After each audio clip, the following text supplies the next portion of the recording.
Thank you, Senator. Appropriations Committee will come to order. First on the list today is to go through the budget of the Lieutenant Governor. So we welcome him to the committee room, and we're ready to begin. Thank you, sir. Thank you, Senator. We've had a great first year in the Lieutenant Governor's office. I think we've got our feet underneath this. I appreciate the courtesy of many of the state senators in terms of helping me get up to speed and helping us learn the details of the Senate and the budgetary process. I did want to let Katie Ashcroft, our Chief of Staff, is here to assist if the committee has any questions. And also, probably we'd like to discuss the core budget, which we're in agreement with Governor Kehoe as to our core budget.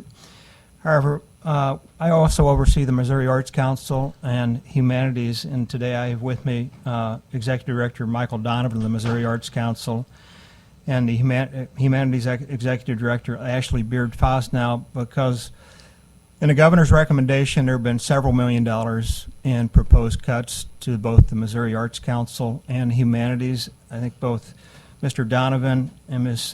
Beard-Fosnow would like to address those issues. I think it's going to affect each and every one of your districts if those Arts Council and Humanities Council funding are cut. So if it's agreeable with the chair, I'd like to address the core budget and then maybe a new decision item, and then roll over and allow the Arts Council and the Humanities to address these concerns about these several $1 million in proposed cuts. Is that agreeable with the chair? That's agreeable. It is a little bit out of the ordinary, but in my mind, we're going to look at this as the fact that they are directors of those different things and are coming up here to testify in that way. All right, thank you. Thank you. So the core budget, we're in agreement with Governor Kehoe, and that's on page 2 of our proposed budget. As we have the smallest budget of any statewide office holder. I did want to highlight we have the Buy Missouri program administered by our office. It's designed to promote Missouri manufacturers and other people that buy or sell Missouri-based products. We now have more than 600 Missouri businesses in the program. I want to invite the committee on April 29th. We will be having a Buy Missouri Day in the Capitol Rotunda, so I'd invite each of the committee members to stop by. You'll maybe very well be somebody from your district at the Capitol Rotunda. So we're in agreement with Governor Kehoe as to page 2 of the core budget. There's a new decision item that was addressed last year. I think we've discussed it with the chair and the vice chair. Under Missouri law, and I think we've discussed it with others, we're designated under section 660.620 as to being the Office of Advocacy and Assistance for Senior Citizens. We had a senior citizens tour over the course of the last year. It was very well received. This position at some point was frankly, I think it kind of fell through the cracks somewhere and has been kind of an unfunded mandate. Our general counsel picked it up, so Governor Kehoe and I are in agreement that position needs to be filled and funded, along with a cut that was made last year. Senator Serpoy. Thank you, Mr. Chairman. Lieutenant Governor, I just want to, I've looked this over on page 2 where you're adding people. And I just want to say that I believe we've all seen on Facebook you talking about the swamp and your attempts to drain it. And proud of you, we all are. But did you know that we're reducing funding for families with children with disabilities, in some cases by 30% this year? Imagine my surprise knowing that when I saw that you're trying to grow your personal swamp by 2 employees, a 10% increase, I believe. Surely you can cover these services with the people you have in place now. I'm going to recommend to the chairman and to this committee that we maintain your office at the funding level and the personnel levels you had last year. And at markup, if the budget continues to deteriorate, we may have to look at that for further cuts. All right, thank you, Senator. Thank you, appreciate your comments and your thoughts on it. You've heard our thoughts, you've seen the governor's recommendation, and we'll continue a dialogue with the committee. Thank you, Senator. So with that said, that's our core budget, and then if it's agreeable with the chair, I have the executive director of the Missouri Arts Council together with the executive director of the Humanities, if it would be agreeable with the chair, unless you have any questions of our Chief of Staff, Katie Ashcroft, or me as the core budget. Any other questions? No other questions. All right. Executive Director Donovan, if you can come up and we'll have you kind of discuss these concerns about these $1 million in proposed budget cuts to the Arts Council.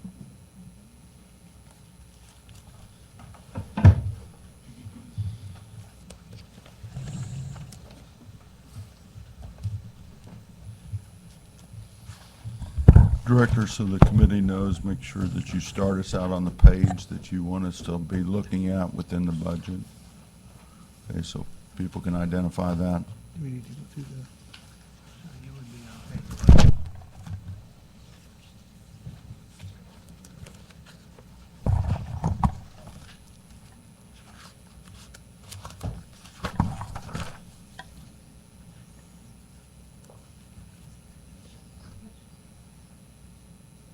So it's just the spending authority remains the same. You probably, So you're spending probably authority wanting us to remains the look same. at 28. I mean, you started 11, but I think the area that you're talking about would probably be on page 28. Right.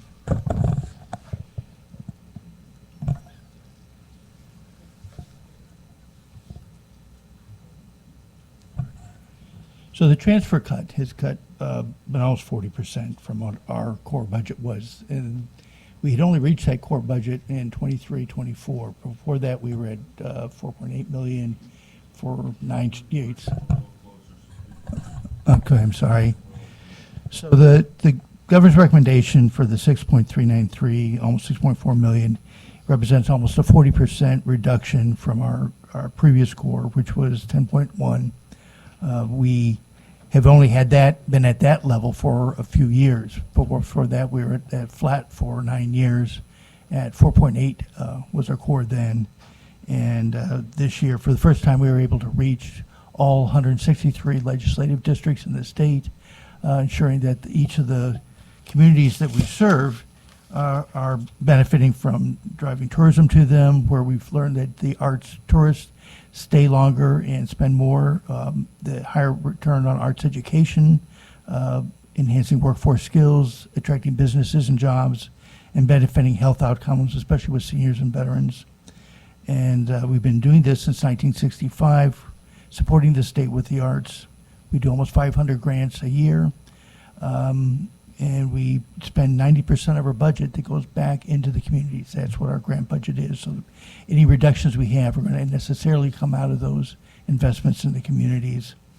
And we're committed to remaining in all those districts. We know that the arts benefit all communities, regardless of their size.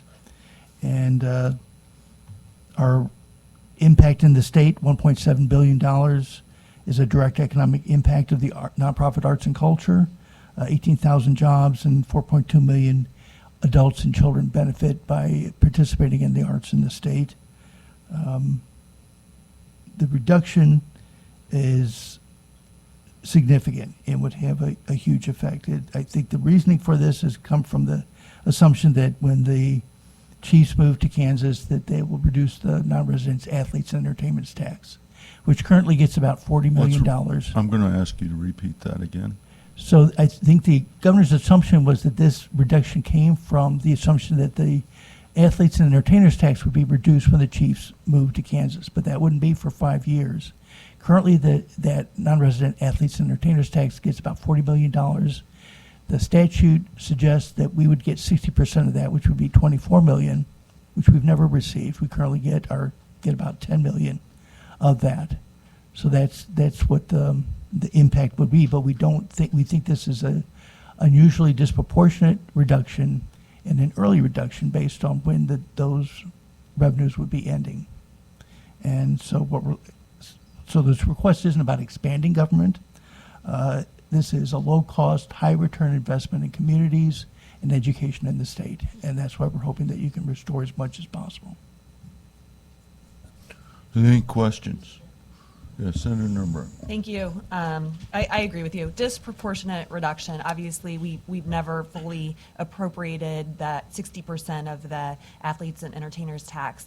When we look at the Chiefs, we've got 5 years still, but look at what we have going on this summer with the World Cup, with the money that's going to generate there. And so, again, this is one of the things when we look at how this impacts every single one of our communities, and the value added by folks engaging in the arts this way, taking their families out to dinner, benefiting small businesses, all of those things are also impacted. So I sure hope that we're able to restore some of this. Thank you.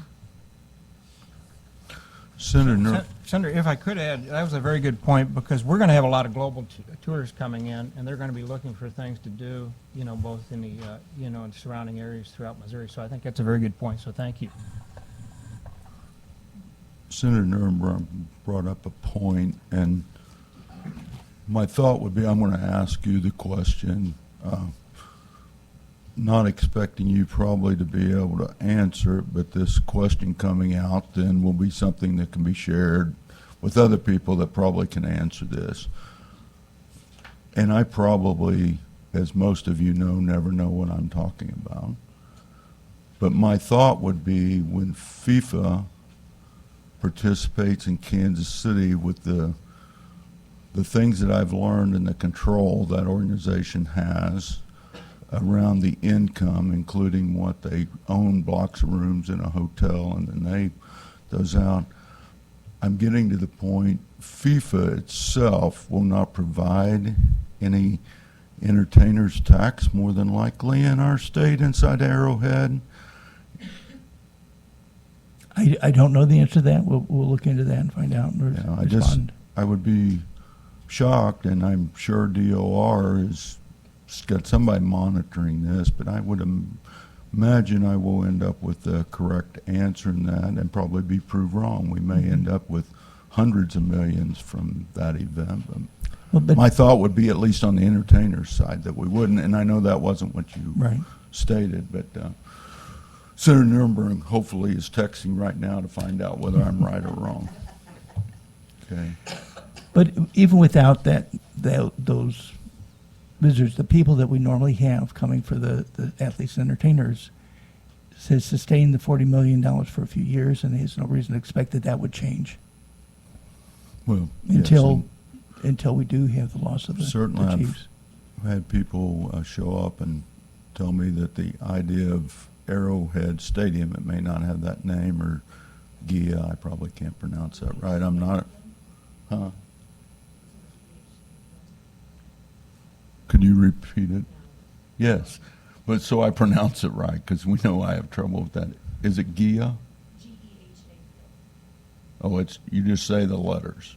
Oh, I thought I've heard them try to put that in some kind of acronym thing. But that a goal for Missouri would be, or the Kansas City area Johnson County Sports Authority is, not to crumble the place and try to figure out a way to generate revenue, which could be entertainers tax, to replace that. So, okay. Any other questions? Thank you, sir, very much. And I believe, Lieutenant Governor, we're going to also hear from the Humanities Council. Yeah, the Humanities Council is led by a young lady who's Ashley Beard-Fosnow, who's here with us too. Good morning. My name is Ashley Beard-Fosnow. I serve as the Executive Director of Missouri Humanities. We are on page 23. The recommendation from the governor for fiscal year 27 is $1,775,834, which $800,000 of that has been allocated towards Missouri Humanities Council, which for us is a 62% reduction to our funding from last year. Missouri Humanities, we work to strengthen communities and enrich lives by connecting Missourians to people, places, and ideas that shape society. So what that means is that we offer grants and public programs rooted in local history, community storytelling, and cultural heritage. Examples of some of the grants that we awarded last year are to Laura Ingalls Wilder Home, genealogy programs in Franklin County, the Barn Quilt Trail in Benton County, the Battle of St. Louis commemoration in St. Genevieve, Gatekeepers of the Ozarks in Stone County, the Booter Center Powwow in St. Louis, Raiders Read program in North Shelby, and Jazz Talk, a documentary filmed in Kansas City. So beyond creating cultural experiences for Missourians, like Michael Donovan said, we also help drive cultural tourism, which is important to the state, both from an economic impact point of view, but also by helping Missourians identify with place and connect with their local communities. We do this work in communities big and small, and so here's two quick examples. I wish that Senator O'Laughlin was with us. Last year, we hosted an exhibit called Voices and Votes to promote civic education in Memphis, Missouri. The population is a little over 1,700. After 6 weeks of hosting that exhibit, 1,800 people had visited that exhibit. We have evidence that humanities drives local tourism. And even in bigger communities, as we're talking about FIFA and athletes and entertainers, we know that while those athletes might not be paying into the athletes and entertainers tax, there's going to be concerts and entertainment in communities throughout the region that will help drive that revenue in fiscal year 27. And so we're really proud of being part of showcasing Missouri history and culture to the world, but also creating a sense of state pride in Missourians through our unique and remarkable history and culture. This cut will be devastating to the work that we do, and as we think about the impacts that we have, the timing and the proportion seems like it's lacking strategy, especially in this year. Fiscal year 27 starts 3 days ahead of the semi-quincentennial, as we've been working for years to gear up for this monumental moment in history, and also to showcase Missouri to the world ahead of Route 66 Centennial and then also the World Cup. So I am asking this committee to reconsider, as Mr. Donovan said, an investment in arts and culture and the humanities is a sound investment that will pay off for years to come. Off the clock, I was in Lee Summit. I attended a Remembering Lee Summit event, and there was a panel of good old gals up on the stage talking about the most important memories they had of growing up in a local community. And one lady talked about how she twirled her baton down the main drag for the bicentennial of America, right? So as we gear up to create these experiences and opportunities for Missourians, I want 50 years from now, them to be proud of the work that we did commemorating who we are as Americans in this state. That concludes my statement. I appreciate the time to speak today, and I welcome any questions that the committee might have. Are there any questions? Senator Ashley, thank you. And thanks for clarifying that our athletes aren't going to be paying into that A&E, so Lionel Messi's not paying into that. However, there's going to be tons of concerts and other entertainment going on, obviously, during those 6 weeks. So thank you for that. Can you help me clarify something for me in terms of what one-time pass-throughs are still under the humanities? I cannot speak to whether they are one-time, but there are several other entities that receive funding from the Missouri Humanities Council Trust Fund. The Griot Museum in St. Louis, Negro Leagues Baseball Museum, Buck O'Neill Education Center, and the Kansas City Urban Academy will receive funding according to this budget. Okay, thank you. Thank you. Any other questions? Thank you very much. Thank you, sir. Lieutenant Governor, anything else? No, I don't think so, unless anybody has any further questions. Thank you, Chair. I appreciate your courtesy in getting us in early. Thank you. Thank you. Okay, now we're going to begin transitioning Department of Elementary and Secondary Education. It'll be just a moment for those of you listening before we begin.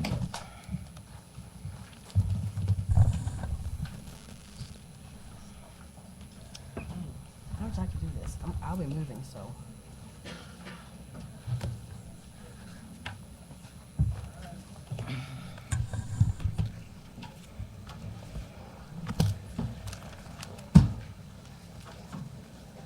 Kinda weird.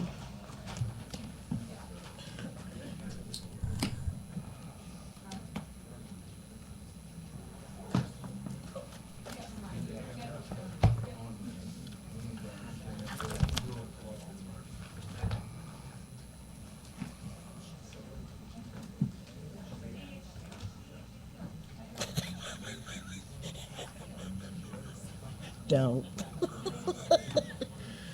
Please don't. I have staff who respect me.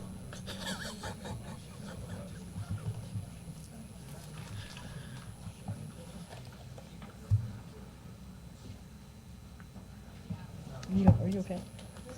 That's right. So I'll go that way. Pardon me? Yeah, book one of 6. Yes. I'll do an opening, just a few things, nothing major.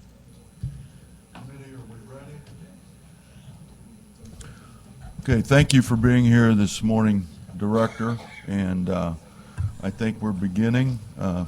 You have a few pieces of paper for us to look through, and I have a few tabs on them, so Mr. Cruz needs to get ready probably for the tabs. And All right.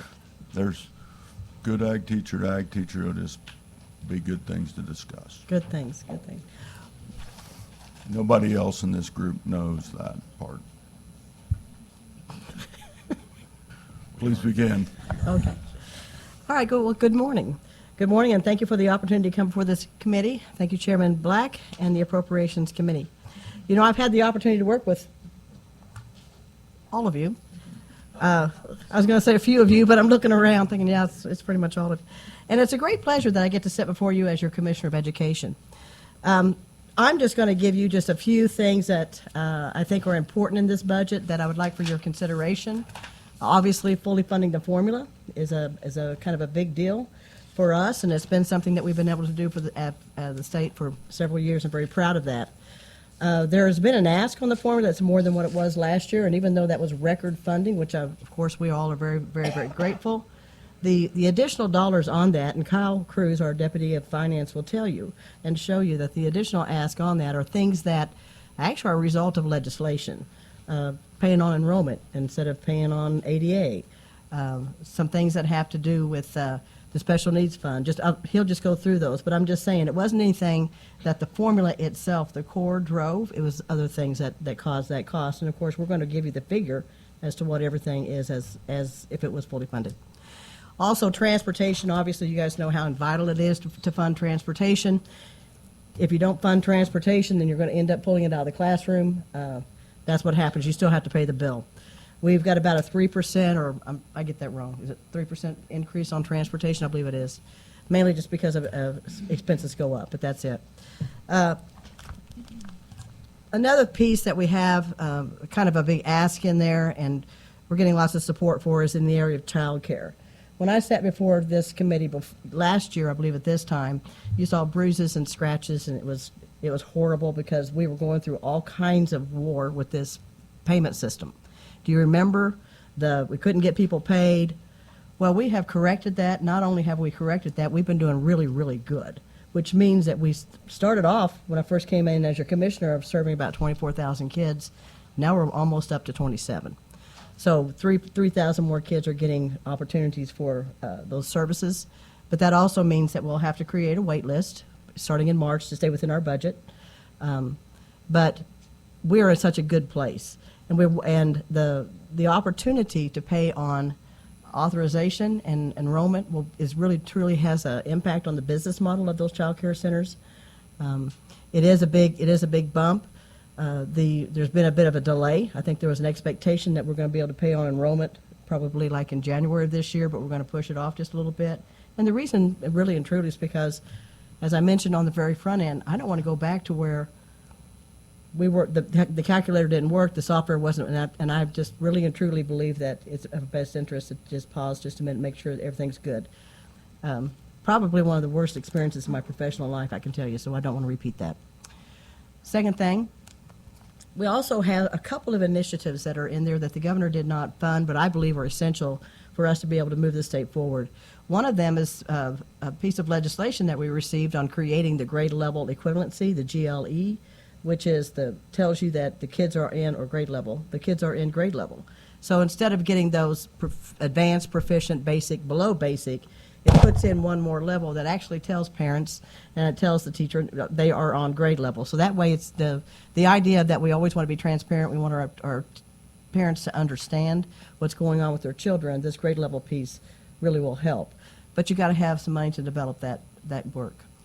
Another thing is through-year testing, and this truly is a game changer. And those of you who have taught class will understand, or even others who have heard about MAP testing for years and years. The MAP test, as you all know, is a summative test at the end of the day. Some people refer to it as autopsy. What are you going to do after, and that might have been a little crude, but what are you going to do, right? After the end of the day, what are you going to do? It was not crude for the people that have worked here. It's Well, there's basically. a lot of reality. A lot of reality. So basically, it's this. If we have, which we've been granted the opportunity through the U.S. Department of Education, to create what we call through-year testing. And this through-year testing is where you can take the whole test and you can put it into these modules and give it throughout the school year, through year. But the true value of this is it gives the teachers an opportunity to see the progress the kids are making. They have the opportunity to retest, reteach, retest, and the kids actually have an understanding of what their progress is. It makes much more sense. When you think about this, you've got children all across the state of Missouri that walk into a classroom anywhere between late March, mid-April, sit down and take a 2-day test, and they don't get the ownership or really truly to see their progress. This way, it's through year, and I really truly believe that our performance will go up. That's grade level equivalency, through-year assessments, transportation, as well as the formula itself, I think is, to me, some of the biggest things that we surely would love to have your support on. But I also want you to know that we're taking care of business over at the department. One of the things when I first came in was we wanted to be able to improve our customer service. We wanted to be able to improve our communications. And we also wanted to be able to really, truly focus on data and making sure that we have the ability to truly do analytics with our data and have some kind of visualization of the data so people understand what's happening. We've made great strides in those areas. I won't go into the detail, but our website's different, the way we answer phones is different, and we also have some really good, exciting news on the data front. But so Kyle is with me, Kyle Cruz, my deputy commissioner, and we have Pam Victor, who I don't know what in the world we do without Pam Victor. So Pam, where's she at? Okay. But anyway, I'm going to turn it over to them. They're going to walk you through the budget, but I'll be glad to entertain any questions. Senator Henderson.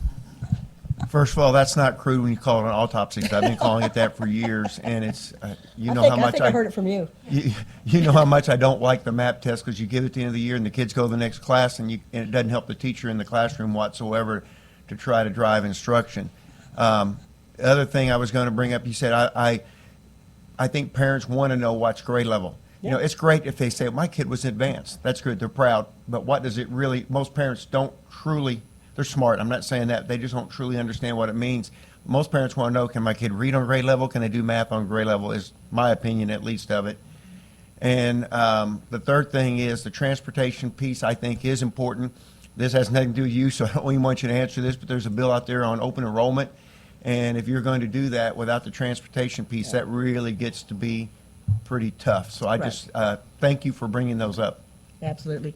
We are measured by our performance, and we should be. That is, what is it that we have for the Department of Education for, if it's not that, to make sure we have academic achievement across the state? My thing is, give us the opportunity to be able to teach the kids what we're being measured on well, and let them help and own that learning as well. So that's the through-year piece. Senator Bean.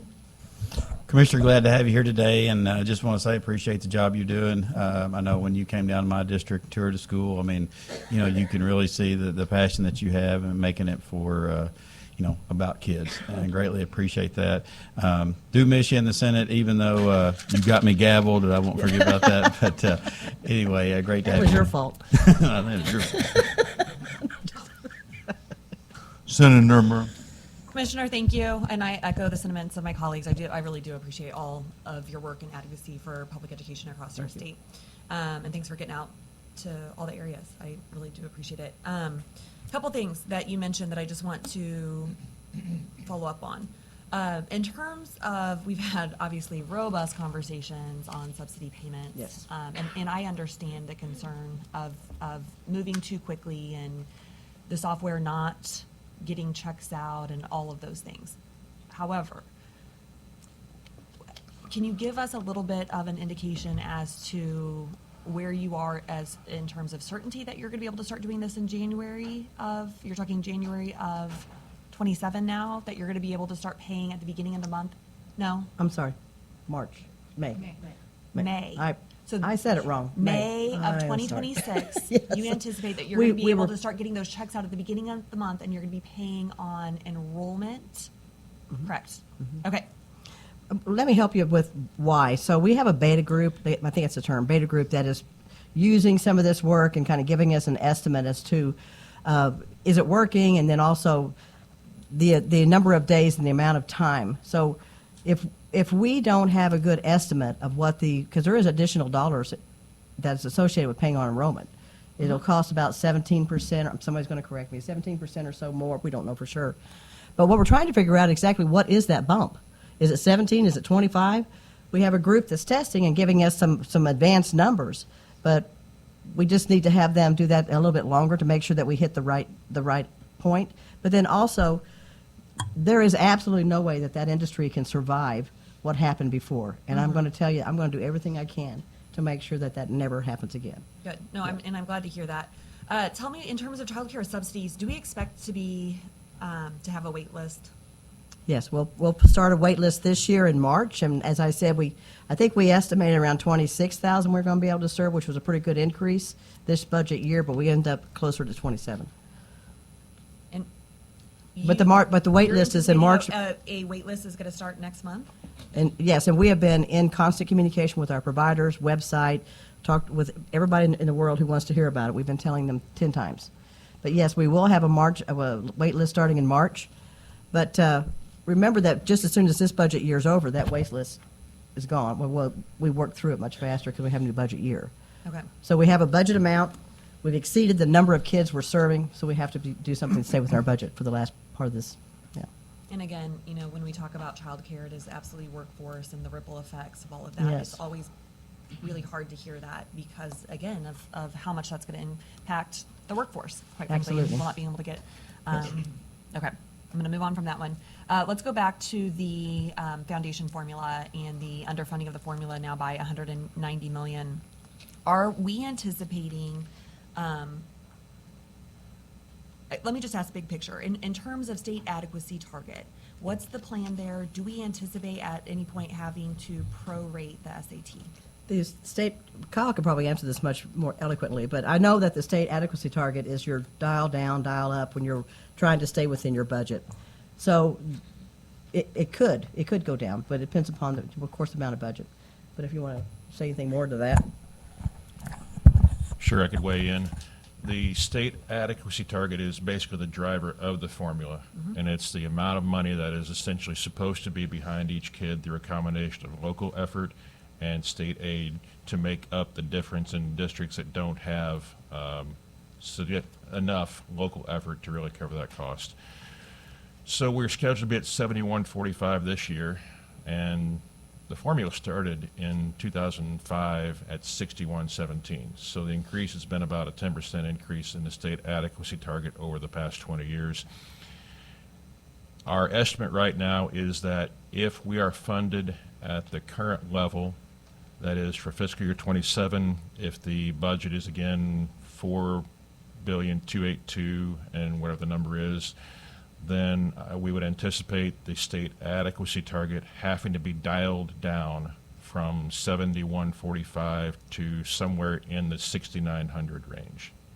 So yes, there would be a decrease in the state adequacy target should the new decision item of $190.6 million not be approved. You're saying a decrease? Yes. Yes. A decrease in the state adequacy target from the 71 to 6,900 is what you're anticipating? Yes. Again, real dollars that impact kids' education. So thank you for clarifying that. Thanks. Senator Searboy. Thank you, Mr. Chairman. Good morning. Good morning. Carla, when I look at you, I think of that old saying, from the pan into the fire. The federal government, I've been reading about the Department of Education, and personally, I've never known why we have a federal Department of Education because we don't need our money sent to Minnesota or vice versa. But has their actions in Washington impacted our districts or our department any? Yes, there have been, I would say, disruptions in funding streams based on just the reorganization of what's happening with the U.S. Department of Education. Several instances where we have an expectation of a drawdown, it doesn't happen. There's all kinds of things. The budget, we had a couple of days where they didn't approve the budget. We have all those kinds of things disrupt the flow. And when people such as, especially in childcare, I mean, those businesses are running on a pretty narrow profit margin and pretty narrow balance. And so anytime there's a disruption in the flow, and we're even 3 or 4 days late getting payments to them, it does have an impact. Overall, we've got just a great finance team that is helping to navigate and message well, so it hasn't really, what I would say, disrupted services in particular. But I think the reason that it hasn't, it's happened in other states, is because we have such a great team in finance. So there's some disruption, some lateness as far as Yes, payments, but the yes. payments are continuing as far as they've So far, historically we been? haven't. Now, I'm going to look back at Shelley. So far, we're good. Are you nodding? Okay. So far, my understanding is that we have not had any budget reduction of significance. Okay, thank you. Anyone else? Okay, Senator Williams. Thank you. I just want to, for the committee, as we go through this process, Commissioner, I've been very pleased with your leadership as well, but I also want to take a moment just to also give some appreciation to your administration. I've seen a lot of the work that you all are doing, whether it's engaging with school districts all the way down to the Office of Childhood. So just know I appreciate what your team's doing. I think it's been a very just clear contrast from previous years, and just know I'm grateful for your team, and I hope we make some steps that continue to allow you guys to do that. Thank you, Senator. Thanks. Commissioner, I'm going to go ahead and say stuff, even though it probably has nothing to do with you, but you brought up testing. And I've sat here now, I'm in my 10th year, and I've not let everybody know how poor a teacher I was. Kyle already knew. But we've discussed this testing, and I hope people that are listening don't get too upset with me when I do this. But we've discussed testing since I've been here, and then we discussed it for the 33 years before I came here.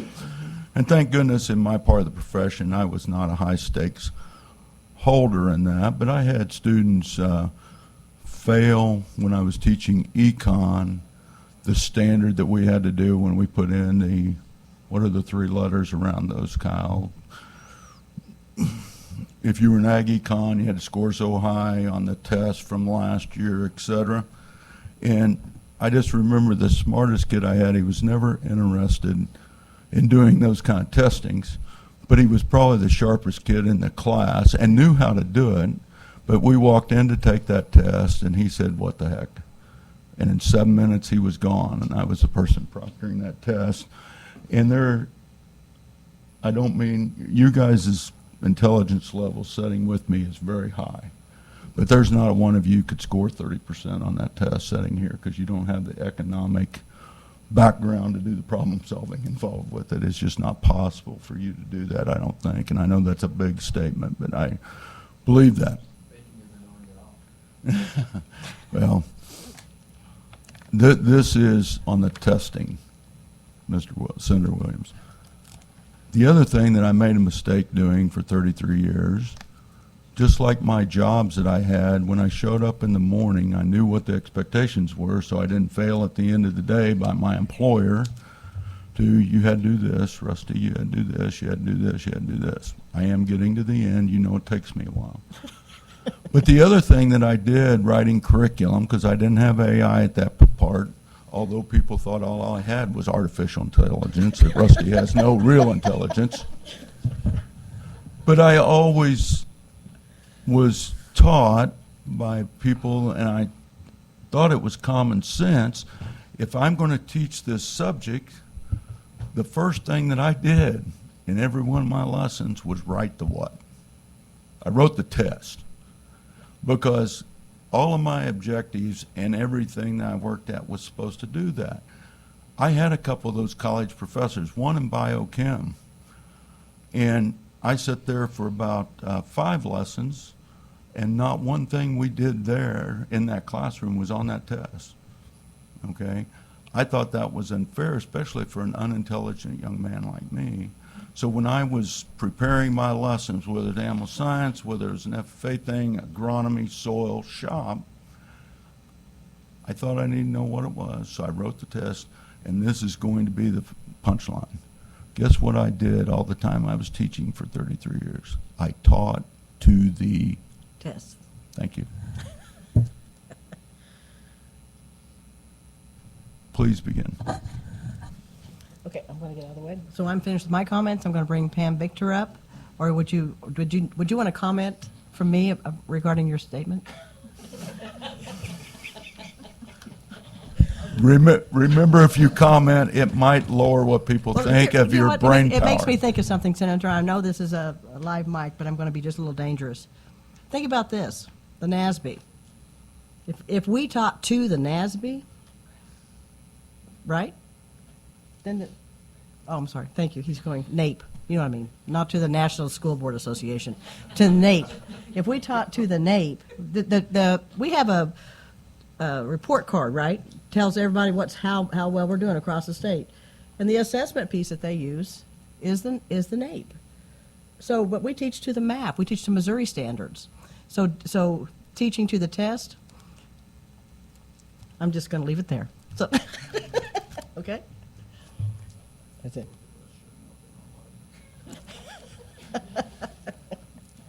I'll get a lot of calls. Thank you. Pam, come on in.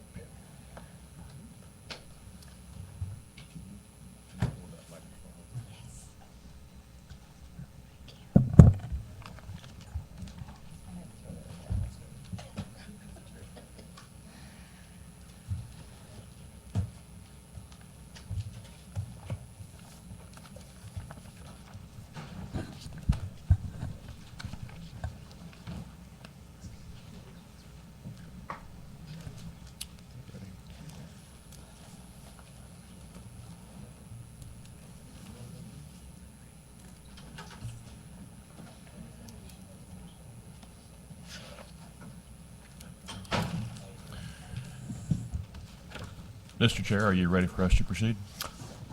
We're ready, sir.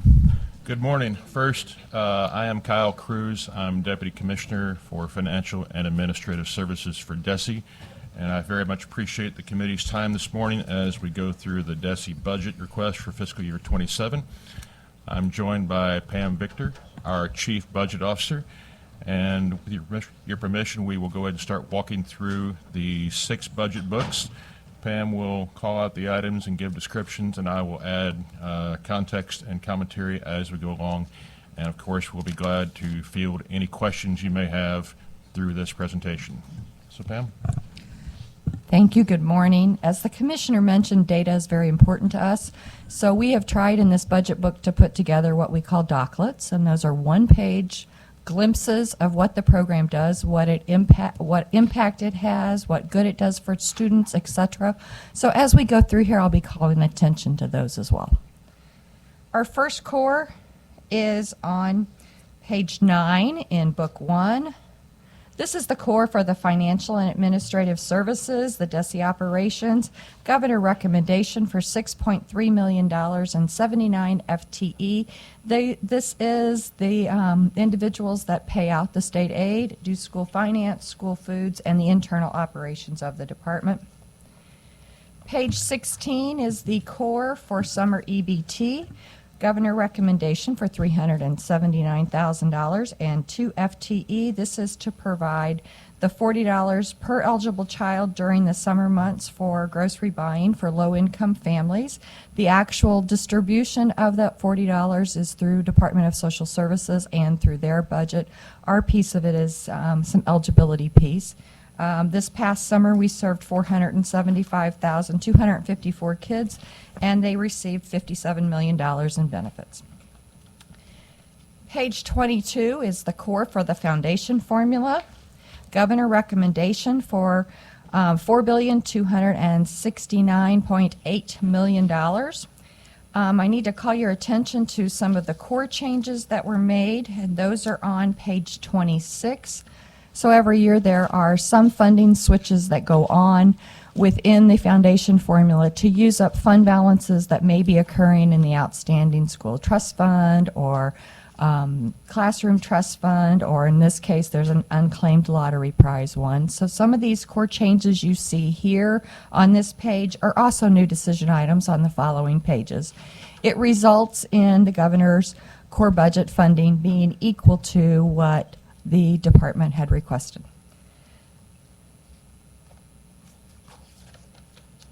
Page 28 is the new decision item for the foundation formula increase. Request is for $190.6 million.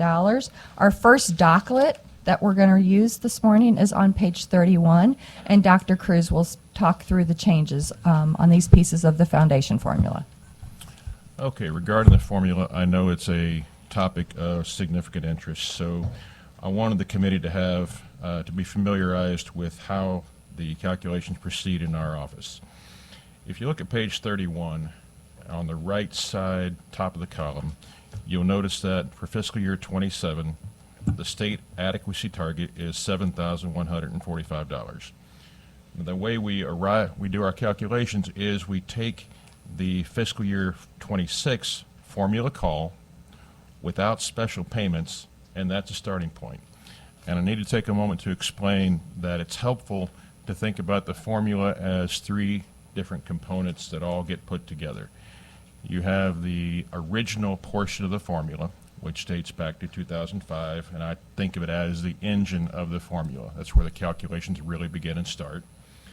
Then over the years, there have been a series of what you could think of as engine modifications. They are worked into the actual formula calculations, and you'll see on page 31, there's the ADA membership change. That's where we look at the increase or decrease in average daily attendance and membership across schools across the state. There's a line for a dollar value modifier change, which is part of the original formula, but there's no change this year. There's a line for the state adequacy target change, and since Mr. Cruz. Sir.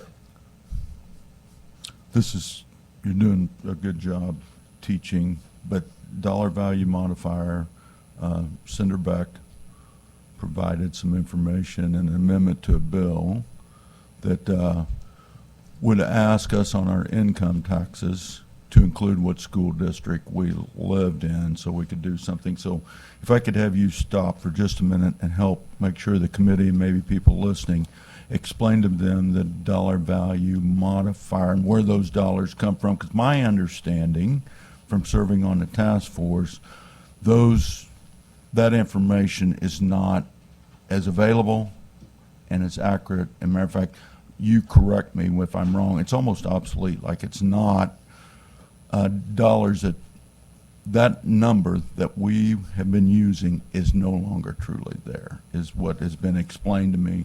So you clear it up. So it may not be one person on this committee, but I do want other people to do that so they understand why Senator Beck was able to accomplish that the other day on the Senate floor. Certainly. The concept behind the dollar value modifier dates back to the origin of the formula, and it is an attempt to account for the fact that, simply put, labor and things cost more in some parts of the state than in others. You'll note that labor in Koshkonong is probably paid a different and likely lesser rate than perhaps in the St. Louis metro area. And so the dollar value modifier is an attempt to provide a little additional funding for school districts that are in higher cost areas to account for that fact. And you are correct, the information that's been used since the start of the formula is no longer available, and that's part of why there's no change for this year, since we did not have any kind of authorization to use other figures or another calculation. We kept the old dollar value modifier in place. That's why there's a zero change.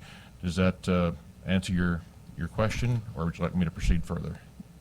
Yes, please proceed. And I'll try to not bother you as you're going through your remarks, but as we have people believing that there is a formula pre-written buried down in a cigar smoke-filled, whiskey-drinking room that is going to all of a sudden rise someday, I think that we need to hear that there are some problems that are real problems that we need to discuss. So Mr. Cruz, I'll leave you alone now as you continue to train people on how the current formula works. Okay, thank you. And I appreciate the chance to provide a little more explanation. Going down the list on the right side on page 31, below the state adequacy target change, which is 0 for this year, there is a line for hold harmless change, and that applies to schools who are considered held harmless, and that again dates back to the start of the formula. Schools that are held harmless were actually calculated to receive more dollars under the former formula than under the current formula. So to keep them whole, they were considered hold harmless. And the reason this number changes from year to year is that although school districts can be paid on their average daily attendance from either the first preceding year or the second preceding year or a projection of the current year, hold harmless works on the first preceding year. So each year that changes. And this year, the hold harmless districts ended up with a slightly higher number for ADA, thus the increase for hold harmless.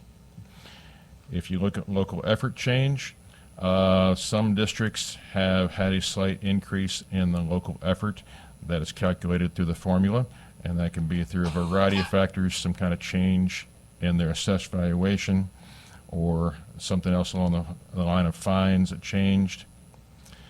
The next line is the thresholds change, and that refers to the fact that in the current formula there are add-ons for schools that have higher than average percentages of special ed students, free reduced lunch students, and of limited English proficiency students. Now, the thresholds haven't changed in the last 2 years, but there were some districts that were still working from the second preceding year for payment, which did have the old thresholds. So when that second preceding year of average daily attendance fell off, they were kicked up into the new thresholds, and that's why there's a change in the thresholds this year. The next line refers to the fact that although we've been being paid on weighted average daily attendance, WADA, there's now a piece of legislation that is moving us towards a 50-50 split between weighted average daily attendance and weighted average membership. It's being phased in over 5 years. So we start with 1090, 2080, and eventually end up at 50-50. And that is working out to a cost of about $40 million draw on the formula per year. The next line has to do with charter school and local effort. When a student goes from a traditional public school to a charter school, then the state aid payment that would be essentially designated for that student gets diverted and goes to the charter school instead of the public school. But also diverted is an amount that is intended to account for what should be the local tax effort on behalf of that student in the traditional public school. And the way the mechanism works is that amount also comes out of the state aid payment. But when enough students move from traditional public school to the charter school, you can actually run out of state aid payment that would be going to the traditional public school, and you still have a bill for the local tax effort that should be going with the student to the charter school. And statute requires that DESI make up that difference. And that is the total amount of change for this year that is accounted for by the charter school local effort change.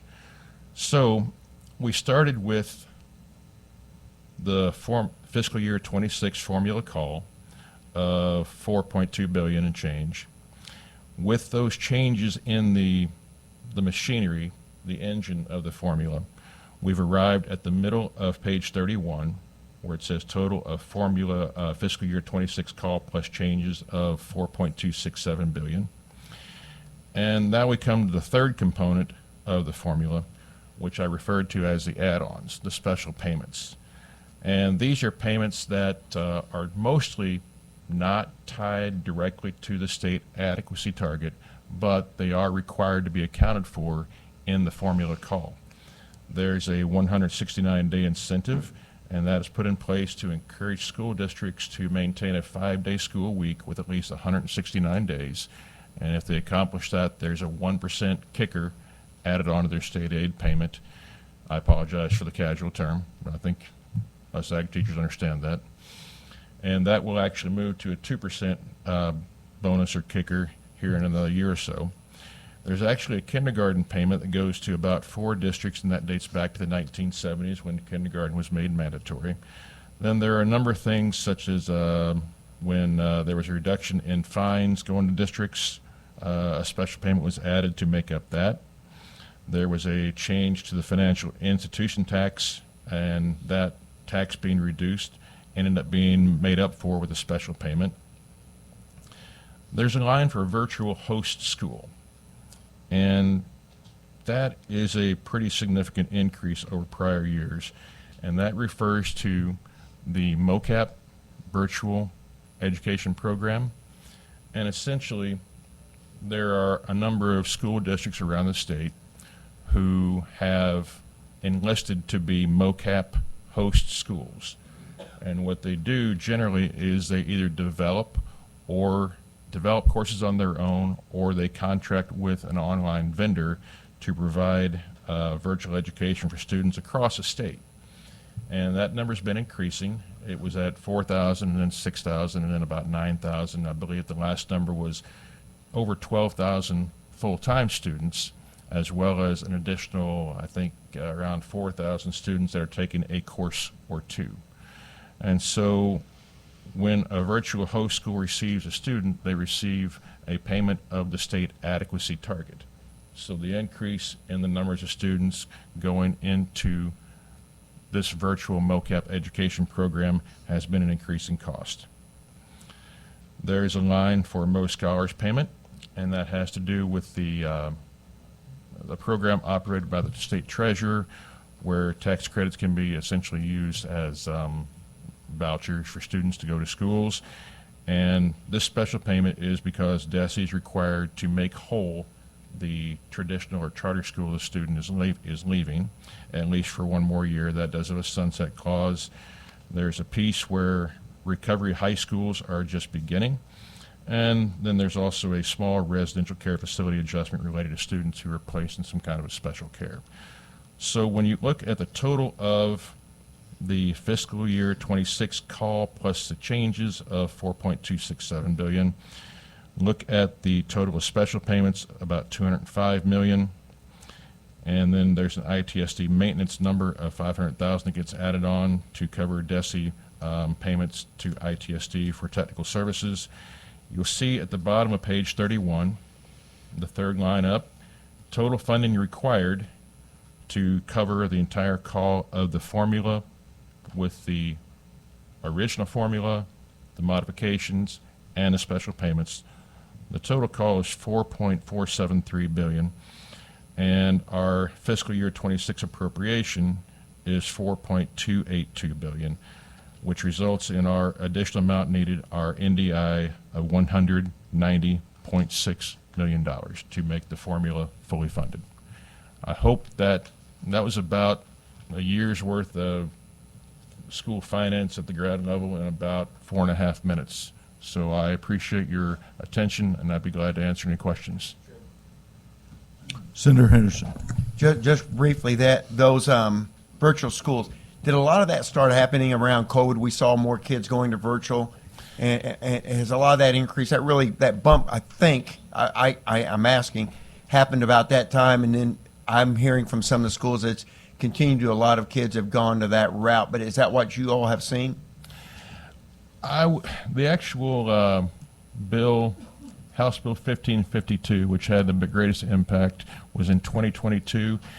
There used to actually be what I would refer to as guardrails on students moving from traditional public schools to virtual schools, where at one point there was a requirement that the student first attend public schools for a period of time before they could enroll, or there had to be some intervention or decision making by the traditional public school, but those have essentially been eliminated. So it's really a straight transaction now between the parent enrolling a student in the virtual host school, and that student becomes a student at the district that is operating the virtual host school. So what is the cost per pupil comparatively for, say, virtual versus in person? Do we know that? Virtual students are tied to a state adequacy target of whatever that is. It should be 7145. But when you go out and look at each individual traditional school's formula calculation, there's a wide variance. There are some traditional public schools that, due to the high local effort they have, may receive, $800-900 per student. And there are some schools that are extremely formula dependent because they have very little local effort available, and they could be getting payments of $3,000 or $4,000. So there is a difference between what the average student is being, what the traditional school district receives on average per student in the regular formula versus what the virtual host schools are receiving per student that is enrolled as a virtual student. So I read what you just said is probably a lot of times they're receiving more for the virtual than they do per student in the public. Is that kind of what you're saying? In terms of state aid, that would be correct. Okay, thank you. Very, Senator Number. oh, sorry. Thank you. Very, very briefly, thank you. That was all very helpful. I was looking to see if we could figure out how many kids are in their virtual schools today in that program and those trend lines over time. The number's around 12,000 full-time right now. I think there's around 16,000 counting the part-time students. So 12,000 full-time, and is that That's an steady? Is that increase. increasing? We actually had at our state board meeting yesterday a report on the MOCAP program that I'd be happy to forward to you. It's a Okay. full presentation. It has the enrollments over the years. Yep, It I'd love to has, see current enrollment, how many are full-time, how Do we many are still have 10 virtual. different vendors for that, or I'm sorry? how many vendors do we have? 10-ish? Yeah, there's Okay. about So 10 it's host the same. schools and some different vendors. I believe Springfield Launch actually has developed their own courses. Okay. The other thing I would, the Mo Scholars payment, so that was a provision in House Bill 349 I see down here. So that was to make the schools whole when students left. Do we know how many kids have taken those vouchers?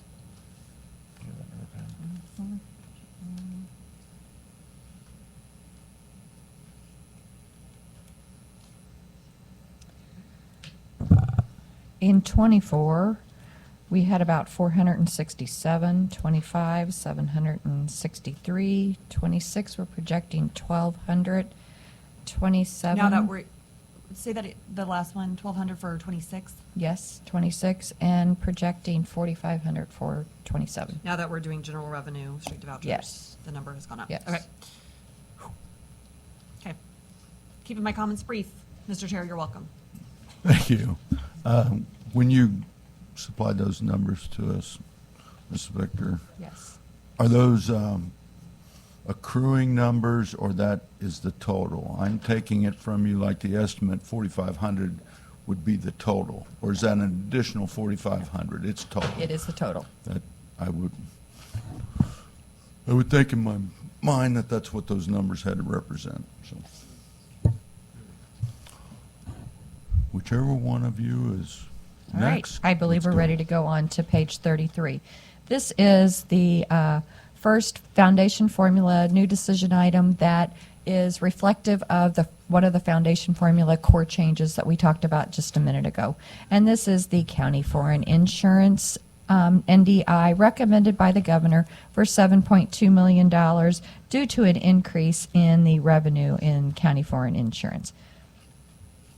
Page 35 also ties back to the foundation formula core. This is a new decision item for sports wagering fund swap recommended by the governor for $5.7 million. So there was a reduction in GR in the core for 5.7 and then a recommended NDI of 5.7 for the governor, also going into the foundation formula.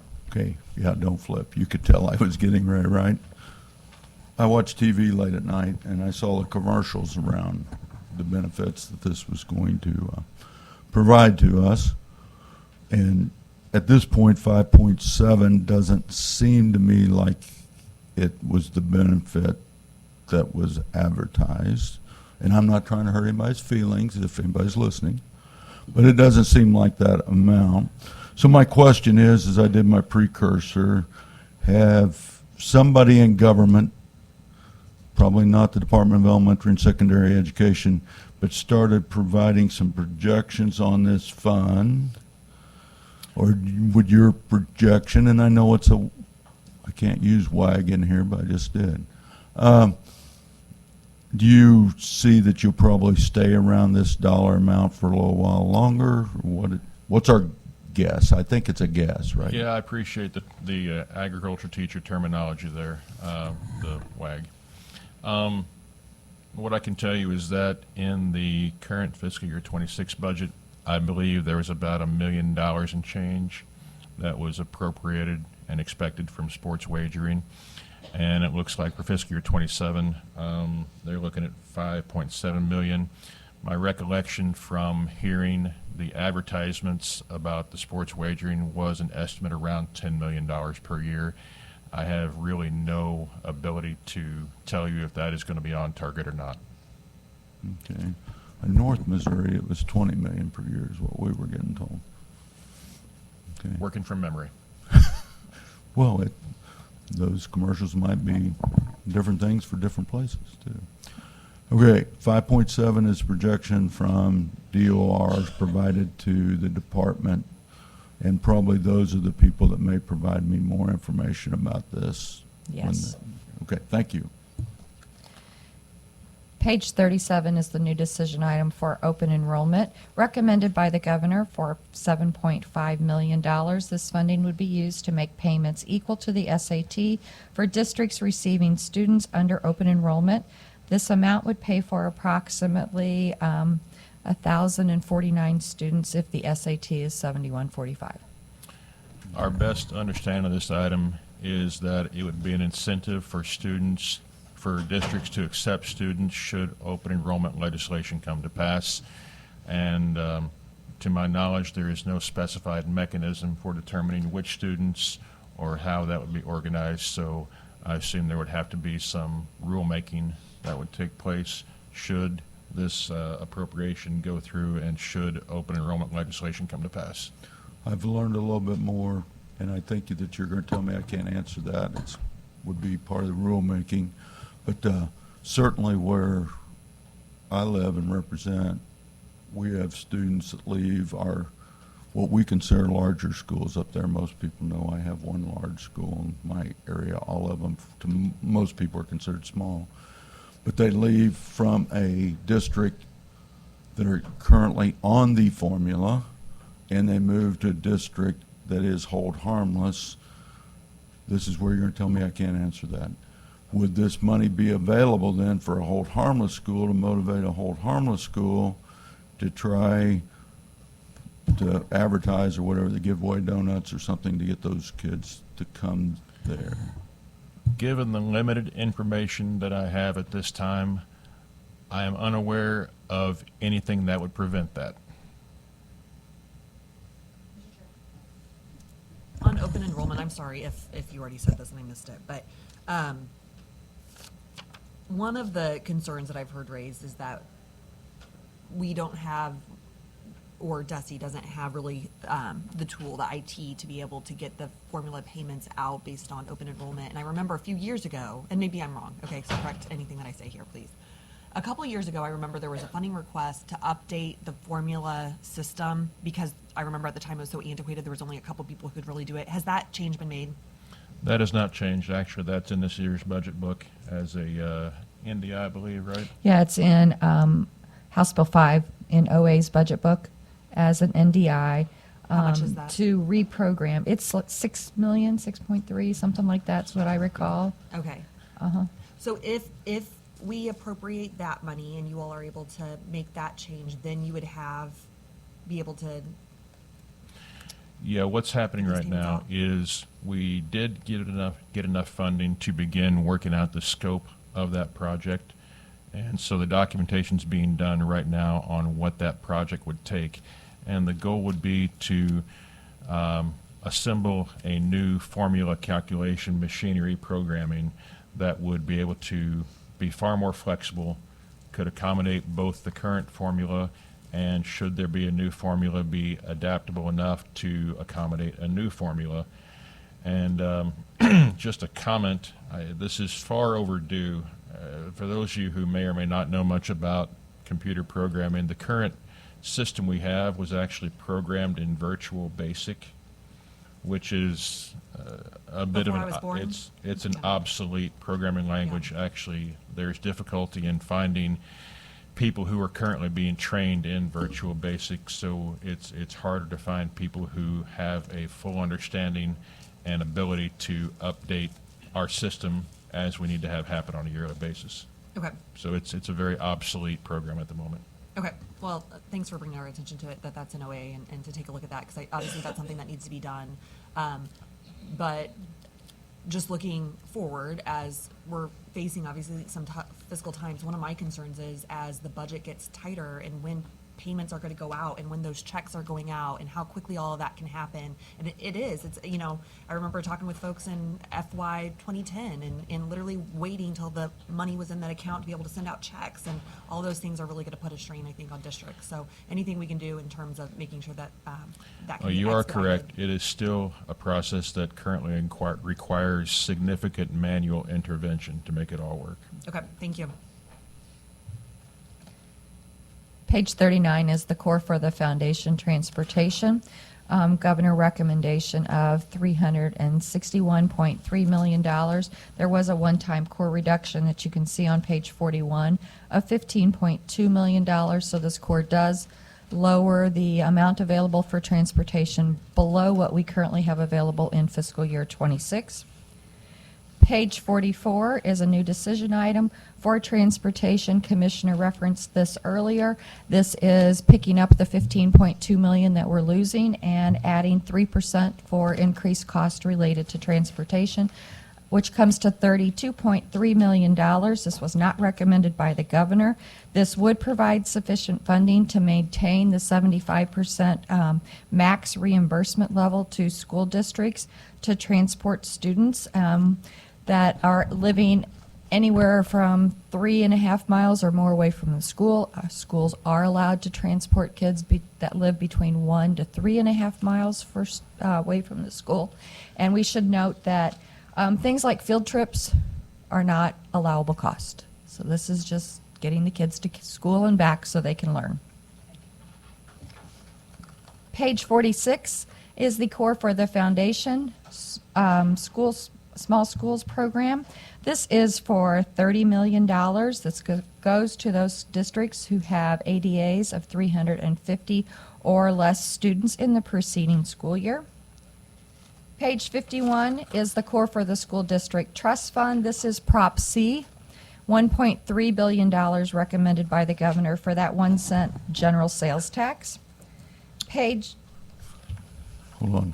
Is it okay for me to say Pam? Because that's a lot course. easier for me to remember. yes. Okay. With this task force that I'm serving on, and part of you in here know I was old enough when Prop C was passed, et cetera. I was, of course, not at that point in time in a ag classroom, so I wasn't part of any of the negotiations. Fast forward, I hear percentages on that task force that, the agreement was this was going to be considered local effort. Keep shaking your head yes. When you shake your head no, then I'll shut up and you explain to me, Kyle. Or is it Dr. Cruz now? It is, isn't it? Officially, but Okay. yeah. The decision was made to count that local effort, and my understanding of that agreement handshake to get that accomplished was the fact that there was Prop C rollback was part of getting that passed, et cetera, getting it done. So it is state funds collected off of sales tax, 1 cent sales tax. and it is then put out to the state on a formula, but it is not counted at state funding. It is not counted in anything that we see that gets broadcast from the state as state funding. It is considered local funding. is there any percentage with that? Kyle, I've heard that's 8% of funding that would raise Missouri by 8%. I've heard it's 4%. And I'll go back to that old stat class in 93. People that write that stuff can write what they want to off of whatever raw data they have. So I went through a lot of things. You don't have to find it now, but I'm saying it out loud. I wish I knew somebody that I could trust with what that number was, and you're the guy. So you can bring it to me later if you want. Okay, we can do that. If you can, and if you, again, I don't mind you saying, Rusty, I don't know. What I do have with me today is actually information from the Funding Modernization Task Force, and I could quote that to you if you'd like, Yes. or bring you back information later. The people say that's a lie. Sure.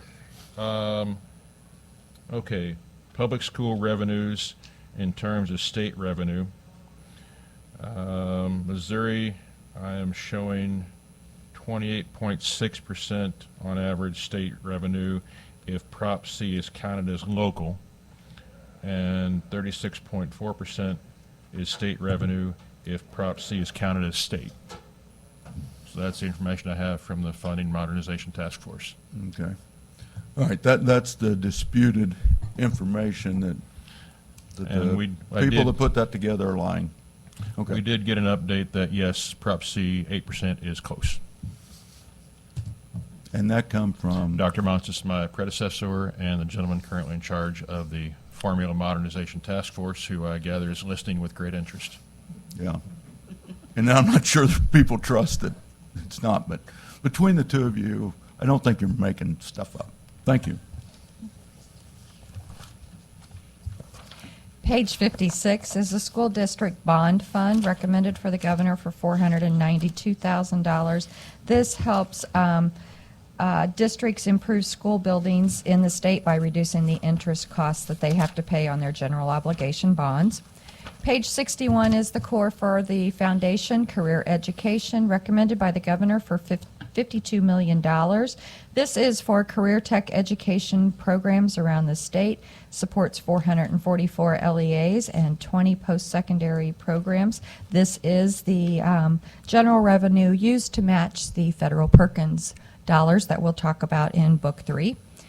Page 66 is the core for the foundation, board-operated state schools, recommended by the governor for $67.8 million and 632.25 FTE. We operate one Missouri school for the blind, one Missouri school for the deaf, and currently 28 Missouri schools for the severely disabled. Yes, you may. Okay, so currently 28 schools for the severely disabled, but there's the consolidation plan. That is correct. There were actually 34 Missouri schools for severely disabled. During the 2024-25 school year, there were actually 7 emergency closures. So we're actually operating, I believe, 27 right now. And there are 5 more that are set to close at the end of 2025-2026. And in these situations, the reason for the closures were largely staffing. You're working with schools that many of them were serving 9, 10 students and 3 or 4 staff members. And so when there's a vacancy at a staff member position or an inability to gather substitutes, it's very difficult to keep those schools in operation. And that is what has caused the emergency closures and is largely the rationale for consolidating 5 more. And to date, those staff and all but one of the students have been transferred to the other nearest operated Missouri State School for the severely disabled. But sometimes those can be pretty far apart, right? They can be. I would And note. we can follow up online. I know the superintendent's here too. Let's, obviously this is an issue that I've cared about for a while. I was grateful that we were able to get some of those pay increases and to hopefully stabilize that workforce. Because again, it's hard when you have the state school where you're making a fraction of what you're making across the street at the traditional public school, right? Those salaries are way higher because obviously school districts have made those decisions to invest in their teachers and staff. And I'm hoping that we can, obviously retain more of those folks and hopefully continue to recruit some of them in. But I would love just an update on where we stand today with the closures and the impacts that's going to have on families. Specifically, one of the things that I keep hearing is, again, these are kids that are, oftentimes nonverbal, non-ambulatory, and looking at transportation of 3 hours a day versus, 60 minutes or whatever. And again, that's just less time for all of those, whether it's, physical therapy, different things that they're going to be missing out on because more time in a bus or a van. Yep, thanks. We will be happy to get that to you. Page 75 is a new decision item for federal Medicaid spending authority for the Missouri School for the Severely Disabled. This is Medicaid funding that we earn by providing services to students who are Medicaid recipients and are receiving allowable Medicaid services such as physical therapy, speech therapy, etc. Okay, Pam, I do have a question up here, note beside me to ask. Why were transportation invoices held if there was $2 million in lap for this in '25? So, if we can do that quickly, fine. If that is an off-guard saying, I do want us to hear about that, and that was not something we discussed in the office. So I believe you're referring to the lapse on page 68 for fiscal year 25, which shows $2,095,199 lapsed for the core for the state-operated schools. There are several federal lines in those pots. Repeat And that on the mic there are again. several federal lines that feed into that core. It was the Medicaid federal line that was specifically short in funding, and that was why we had to hold those transportation invoices and pay them in July when we got more appropriation authority. Thank you. Page 77 is the core for the School Nutrition Services School Food Program recommended by the governor for $331.3 million. This feeds lunch to 472,000 students and breakfast to 255,000 students. Page 83 is the core for ESSER. This was one of our federal relief grants. This grant is expiring on March 28, 2026, so this is being core reduced to zero. This next is on page 89 is the core for GEAR and EANS, two more federal COVID relief grants. Those are also expiring this year and being core reduced to zero. Next, on page 94 is the core for refunds recommended for $2.5 million.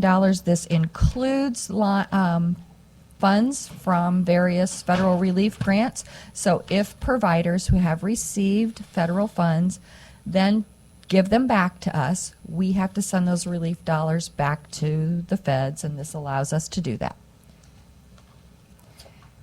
Page 100 is the core for federal grants and donations recommended for $6 million. This is to allow DESE to accept and make use of federal grants and donations that become available during the fiscal year between budget cycles. Page 106 is the core for Horizon St. Louis. This was $50,000 and has been recommended by the governor as a core reduction, so core reduced to zero. Page 111 is the core for the Black Freedom School. This was $100,000. It was one-time funding in fiscal year 26, so it has been core reduced to zero. Page 116 is the core for the Huntsville Library elevator replacement. This was one-time funding in the fiscal year budget 26 budget for $250,000. That's been core reduced from this budget. However, the governor has recommended this for a reappropriation in House Bill 2017. Page 121 is the core for Kids Smart. This was one-time funding for $1 million. That has also been core reduced to zero. Page 126 is the core for the Missouri Propane Gas Association. This was to provide grant funding to school districts for alternatively fueled buses. This was one-time funding of $1 million, core reduced to zero. That brings us to the Division of Learning Services. The core for that is on page 131, recommended by the governor for $15.4 million and 190.56 FTE. This division includes the offices that manage quality schools, college and career readiness, special education, educator quality, adult learning and rehabilitative services, and data system management. Page 138 is... Hold on just a moment.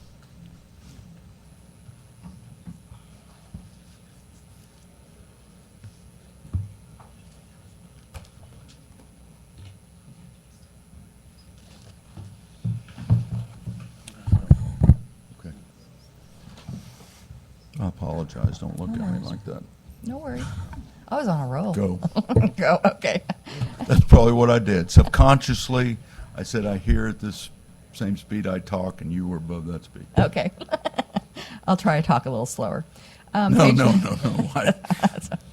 Page 138 is the core for the statewide longitudinal data system, recommended for $1.8 million. This is a 4-year federal grant. We're in the second year of this grant. Between this money and some funding that we had in ESSER, we have built what is sometimes referred to as a data lake, or a repository, or a place to hold all of DESE's different data, and hopefully stored in an unduplicated, streamlined manner where we can easily get the information back out of it. We're in the process of mapping the data to that data lake, and that then leads us to the new decision item on page 143, which is for the SEDS data warehouse. When federal ESSER funds were halted last March, and then after some other states sued over that halt and the funds were resumed, we weren't able to pivot fast enough with those contracts to do all of this data mapping, and so we have a gap of funding of $752,000 that we need to finish the mapping. This between... We have to add context. Using ESSER 1 and 2 funds, DESE actually used about $7.7 million to build this data warehouse. And Pam's right, when the funding was briefly halted in the spring of 25, the scope of the project was changed to make sure we could accomplish what we could with the money that was still available.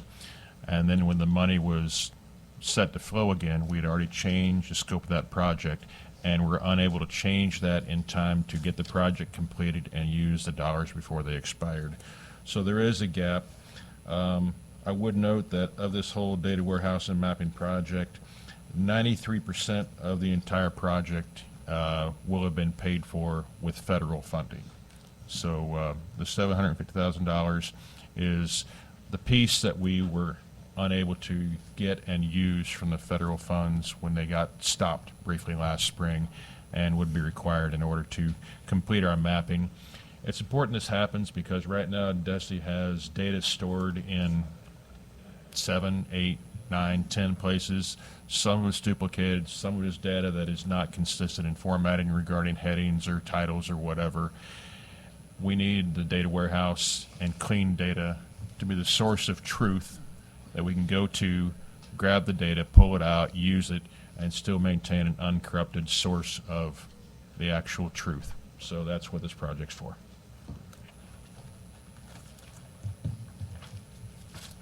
Without this funding, we will have to choose a data set and not map it, leave it in its original storage location. Page 145 is the core for the Excellence in Education Fund, recommended by the governor for $3.2 million and 13.75 FTE. Teacher certification fees are deposited into this fund, as well as fees from those that attend DESE conferences and workshops. So this is a revolving type fund. Page 151 is a new decision item requesting additional funding authority from this Excellence in Education revolving fund. It would be used in the event that there are any cuts in the Title IIA funding from the federal government, and to help pay for the MLDS and MTDS specialist. Okay, I did listen to you close. Go ahead. Yeah. I have a question here, Yeah, so MLDS. you may answer it before I. Sure. MLDS stands for Missouri Leadership Development System, and it is training for school administrators, and it's shown to be correlated with higher gains in student performance as well as teacher satisfaction, teacher retention. MLTS is, TDS, Missouri Teacher Development System. It's training for teachers and has similar metrics as far as teachers being retained and staying in the classroom longer. Okay, this goes, my question's going to go to the lapse part from, 25 was lapse? And I'm simply asking on this, how much do we expect is a guesstimate on spending in 26? There was lapse in 25. I did look, I'm not talking about GR, right? I have been paying attention to you. This is in the other column, but I still want to ask that what the spend is projected out of that fund now. I don't have that particular estimate But with you me, are but s- we can get you that. Yeah. Yeah, we're looking at those things much tighter now, correct, than what we have been in the past while we're making decisions.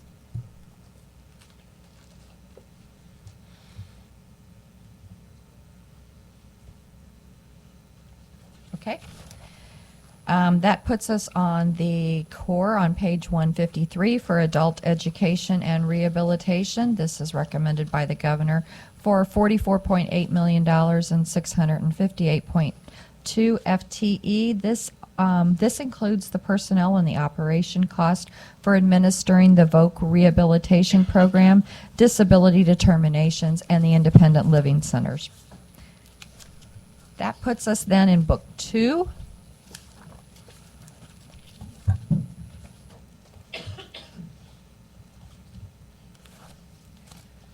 Book 2 begins with the Office of Educator Quality.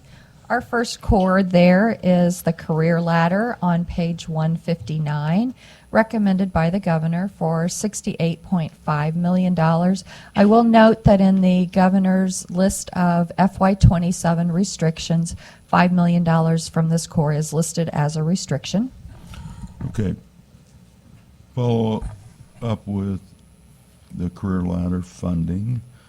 We've, I think when this started, I want to believe that 38 million was what was put in it whenever we started back up a few years ago, and that may be the wrong number. I'm not asking you to go back and look.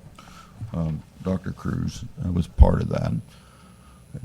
My guessing may be wrong. Let's just go to the lapse In question. 23, Pam, there was 37 million that was appropriated, yes. my goodness, don't tell people I remember You stuff. remember, I like yeah. the idea Yeah, that I you were don't. right on track. There's been continual lapse. My guess is the school's looking at expanding or using career ladder. Where do we think have we met the top of the arc in schools doing that? As we look at that lapse, I know I want to add a little bit more. I know the administrator group at one time, and there was something that we did last year, I think, to help with the hours that you spend on learning finance to say, can we go into this fund to be able to help new administrators be able to learn more on it. And of course, I supported that. All being said, what do you think about lapse? What's your guesses? So this program has continued to grow each year in fiscal. Has it? Yes, it has. In fiscal year 23, we spent 21.5 million. In 24, we spent 32.4. In 25, we spent 37.6. And in fiscal year 26, we are estimating an expenditure of $51 million. Okay. In that estimation, does that mean you have that many schools that I'm going to use the word voted, but the schools decided to join on Yes. already? Yes. Okay. Yes, the numbers I have, fiscal year 25, 244 districts, 15,000 teachers. Fiscal year 26, 270 districts, 20,000 teachers. And we're projecting for 27, 325 districts, 25,000 teachers. Okay. And do those numbers again, Pam. How much has been spent? Whatever. Do them again. And tell me what page I'll be looking at. Page by the- 160. Okay. 23 was 21.5. 24 was 32 million. 25 was 37.6. 25 was 37.6, and 26 is estimated at $51 million. 51 million? Yes. Okay. Out of what, was it 60 last year when I looked back at that page? 68.5, yeah. Okay. Yeah. And you're right, you referenced that flexibility. There is included in our flexibility request on page 167, the ability to flex 5% of this to the Principals Academy that you all allowed for in legislation last year. Okay. Kyle, diminishing returns, where are we at in the curve on this? We in stage 1 still? It sounds like we're moving to stage 2. Are you referring to, are we approaching the point at which most of the districts that will participate Yeah. have joined Yes. in? 325 districts is approximately 60% of those in the state. Speaking strictly on anecdotal information and personal experience, my belief is that districts have been cautious in As they should. choosing to participate in the Career Ladder program going forward because they have multiple pressures of increasing teacher salaries, increasing expenses, and also there's still a memory that at one point Career Ladder was halted, and I think that is still in play. It is a concern. Okay, thank you. Page 166 is the core for teacher baseline salaries recommended by the governor for $66.8 million. This is also identified on the fiscal year 27 restriction list by the governor for a restriction of $5 million.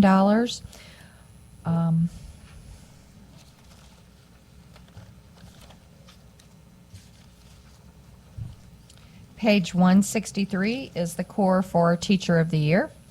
This is recommended $40,000. This allows us to reward and recognize outstanding teachers in Missouri.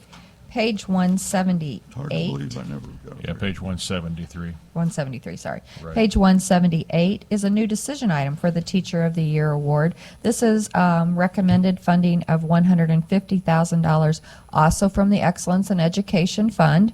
And this would support the efforts to expand the Teacher of the Year activities, recruitment in all the districts across the state. So every awesome teacher gets a chance at this.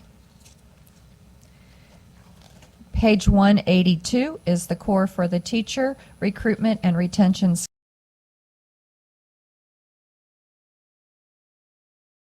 Since this is a transfer, there's also a program line that we'll talk about in just a minute.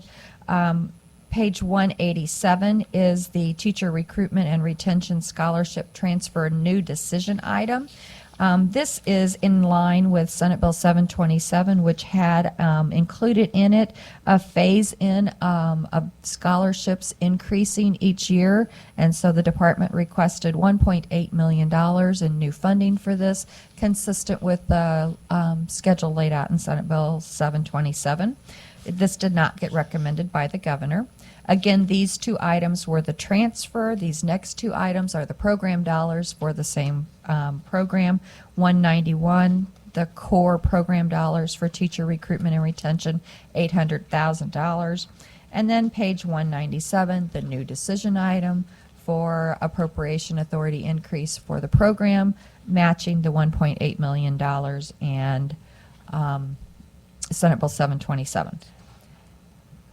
Page 201 is the core for the Missouri Teacher Development System. Kyle referenced this a little earlier. This is a core for $1.6 million. And page 206 is a docklet about the Missouri Teacher Development System showing the impact that this money has had. For instance, after 5 years, teachers that have participated in MTDS have a 90% retention rate versus those non-MTDS teachers having a 63% retention rate. Page 207 is the core for the Missouri Leadership Development System. Kyle talked about this a minute ago too. This is a core for $1.2 million for the training of our administrators. And on page I guess we didn't do a docklet on that one. I'm so sorry. We have found that this results in an increase in student attendance whenever they have a teacher that's gone through this program, a 25% increase in principal retention, as well as a decrease in student discipline rates. And actually, the docklet is behind the flex form, so it's on page 213, and you can see it there. You can see how average student attendance rates have increased whenever their school administrators have participated in MLDS. Average student discipline rates have dropped, and overall student MAP results are 3.54% higher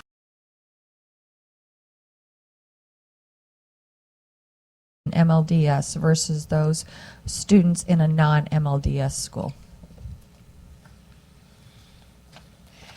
Page 214 is the core for the urban teaching program. This is Teach for America. This was a core of $1.7 million that was core reduced by the governor. Page 219 is the core for Project Extended Impact. This is a federal grant that has ended, and that's why this is zero. Page 225 is the core for BLOC, Our Brothers Liberating Our Communities, a professional network of black men working in education to uplift our communities through their important work. These funds were one-timed and core reduced to zero. That brings us to the Office of Adult Learning and Rehabilitative Services. Page 230 is the core for the Vocational Rehabilitation Services, recommended by the governor of $70.1 million. This supports services for individuals with disabilities to be successful in their employment goals. Page 237 is a new decision item for Voc Rehab, recommended by the governor for $2.2 million GR, $8.2 million additional federal, and $10.4 million in total. That additional GR would allow us to draw down more federal match and address the current wait list of individuals that we have right now, which is currently 2,195 individuals on the wait list. Yes, you could tell us pause time, couldn't you? Okay.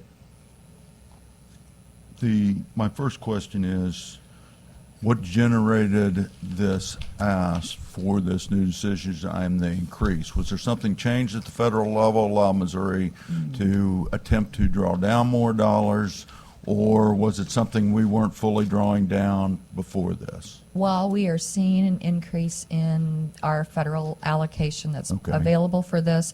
If you look at the docklet on page 240, and I apologize, this is very small. Pam. I'm so sorry. I know this really tests the reading glasses. You can see there that we are returning to numbers that are pre-COVID numbers. So like in state fiscal year 21, we had 28,786 individuals being served. We're projecting 40,000 for 25 and 44,000 for 26. So, as individuals are COVID identified all over this Yes, stuff, without doubt. So yes. that's what it is. So that helped generate the department's request on this side, 3.2, 11.8. Then we go to the governor's side, 2.2, 8.2. Better, and if I remember right, wait list is gone or will be gone at this point? Well, this matches his supplemental recommendation, and the supplemental will allow us to get rid of the current wait list by June 30. This would allow us to continue to serve those individuals. Obviously, if more people present, That's where the wait list then will another be. wait list would be instituted. The projections in front of me and the supplemental takes care of the current wait list. Yes. These dollars have no guesstimate on increase, so the wait list will begin again. In this program, as people leave, Yes. do we get to backfill Yes. on that? Yes, there's a churn factor I'm there. going to ask that again, and I Yes. want your yes a second time. Yes. So as people leave this in various schools, et cetera, that we're using Voc Rehab on, it's not like that position is gone. Sorry. we have the opportunity then to fill that position with somebody there. Those dollars would then be available for the next person who needs those services as current people graduate, get what they need, and come back off these roles. Okay, I believe I've answered mine, but I thought, did Senator Norman want to ask something? Great minds. That makes you feel bad to think that my mind thinks like yours, doesn't it? Just think you can move back up there and I could be your senator. Page 242 is the core for the disability determinations recommended by the governor for $20.1 million. This program is responsible for adjudicating the disability claims for Missourians who have applied for the Social Security disability benefits. Page 248 is the core for the independent living centers recommended by the governor for $6.8 million. And that concludes Book 2.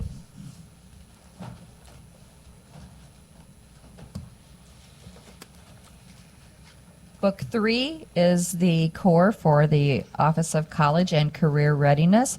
The first core is page 253, which is the core for the career ed distribution. This is $30.7 million federal funding. This is the Perkins dollars that we receive in our budget. Page 258 is a new decision item for $3.6 million to allow us to spend carried over Perkins dollars that have built up and send those out to the school districts. Through which formula? Dan? If you look on page 261, we kind of walk through how we're spending that. So it gets allocated out to the different career and tech education centers, and then they submit requests for. It'd be through the regular allocation Yes. system's been around Yes. for a while. It's not going to be added to an No. enhancement grant or some No. other thing. It's going to be the regular system. Correct. Yeah, Senator May. And this goes to what, the community colleges as well? Career and technical education centers. There's a number of those around the state. It also is available to high schools that have career programs available in those high schools. So this is what, so you say Perkins, it's not the I'm thinking about the Perkins loan. No, This it's is No, not not that. it's a separate No, program. This one it's- dates back decades. Okay, very good. It's too early in the morning with no food. Yes, it is. Page 262 is the core for the career tech education, maintenance, and repair, recommended for $5.5 million. This does require a 50-50 match with the districts, and it is for repairs, renovations, and construction. Page 267 is the core for career centers, operations, and capital. Last year, this was $11 million, but 10 of that was one-timed, so that 10 has been reduced from the budget. However, the governor has recommended that $5 million of that $10 million be reappropriated in House Bill 2017. This does also require a local match for the centers receiving this funding. Page 272 is the core for Sykeston Career and Tech Center. This was $500,000, core reduced to zero due to being a one-time. The governor has also recommended that this be reappropriated in House Bill 2017. Page 277 is the core for career advising recommended by the governor for $3.5 million. This helps in rural high schools. They meet with over 40,000 students, 82% of which are on track for securing a career that provides a living wage versus 42% statewide where this service isn't available. Page 282 is the core for work keys. This was funding of $1.2 million that has been core reduced from the budget due to being a one-time. Page 287 is the core for registered youth apprenticeships, recommended for $611,000. This is for students ages 16 to 21. 5 RP Regional Professional Development Centers work with these students and help the students complete their U.S. Department of Labor application, find businesses and training, and participate in apprenticeship programs. This brings us to the literacy section of Office of College and Career Readiness, beginning on page 293 with the kindergarten through third grade reading assessment program recommended by the governor for $400,000. This is to ID students in kindergarten through third grade who are at risk of dyslexia or other related disorders through the implementation of assessments and analysis of data provided by the providing professional development to districts and charter schools. Page 298 is the early literacy program recommended by the governor for $455,000, targeting third graders with the science of reading, support, and interventions. Page 303 is the core for dyslexia, recommended by the governor for $600,000. This is to help teachers identify signs and symptoms of dyslexia, screen students, and provide intervention strategies and supports. Page 308 is the core for the evidence-based reading instruction program recommended by the governor for $14 million. This is to reimburse school districts and charters for efforts to improve reading literacy. This funding is used for the LETTERS program, that is the language essentials for teachers of reading and spelling, and it is for K through 5 educators, related reading material, and early literacy resources for families. Pam? Yes. I want you or somebody else to, there's been a lot of discussion around this program. All this is positive. But let's go through, you went through some of this in the office. Utilization, how it's expanding out. Can you just real quickly for people listening to do that? And my guess is most people sitting up here already know this, but I'd like for you to say it on the microphone where LETTERS is at. So on page 319 is a docklet that briefly summarizes where LETTERS is. So you can see that out of the K through 5 teachers, we've reached 33% of those. With early educators, we've reached 58% that are trained or in training. And for our administrators, we've reached 11% of those. You can tell from the little map in the bottom kind of where the saturation across the state is. Obviously, we'd like that map to be completely colored in, but given the resources that we have, this is the progress we have made so far. Aspire is the training that is targeted at teachers teaching grades 6 through 9. So those kids that didn't quite get it in kindergarten through third grade, what interventions do they need now? And let's train those teachers on that. So far, we've reached 7% of those teachers. And then you can tell in the student outcomes and teacher letter participant snapshot box, just some different examples of where this has made a difference and what actual impact this has had to the students. Okay, my last question, hopefully you can answer in some form. RPDCs, if you were ranking the interest or what RPDCs are targeted at, is this their number one priority? Is this number 2, number 3? Or maybe I'm asking a question that's not fair to ask. It would be depending on that region to make that. It's not Big Brother telling RPDCs what to do. Of those regions, how many of them you think have put this up to the number 1, number 2 thing? They all believe it's very high priority. The number of teachers that they work with or within whatever schools varies according to region. But as far as it being something that they You really- better do, I hate to say this, Commissioner, you better do that on a microphone or somebody will be thinking you're doing something bad too. Okay. I can say that the Regional Professional Development Centers are a great resource for those area schools. And literacy is one of course, one of the most important things and a very, very highly prioritized as far as if we have resource, we put it to that. So I would assume that they are also, their work would reflect that, yes. Thank you. Go ahead. So we kind of skipped right over the literacy coaches core on page 314, recommended for $3 million, and this is for providing teachers and administrators with highly trained literacy experts that are, provide evidence-based reading instruction and assessment training. Much of this is provided by the RPDCs. I Senator just had a Henderson. quick question on that, if that's okay. Yes. So those are going to be state ones, and they're going to train the local people, right? Because I know a lot of schools have had literacy coaches they've had in place for quite a while. So we had that new reading program. I think you may have had a big part to do with, and Dr. Esslinger, and so this is to do that training on out to get that program fully implemented. Is that correct?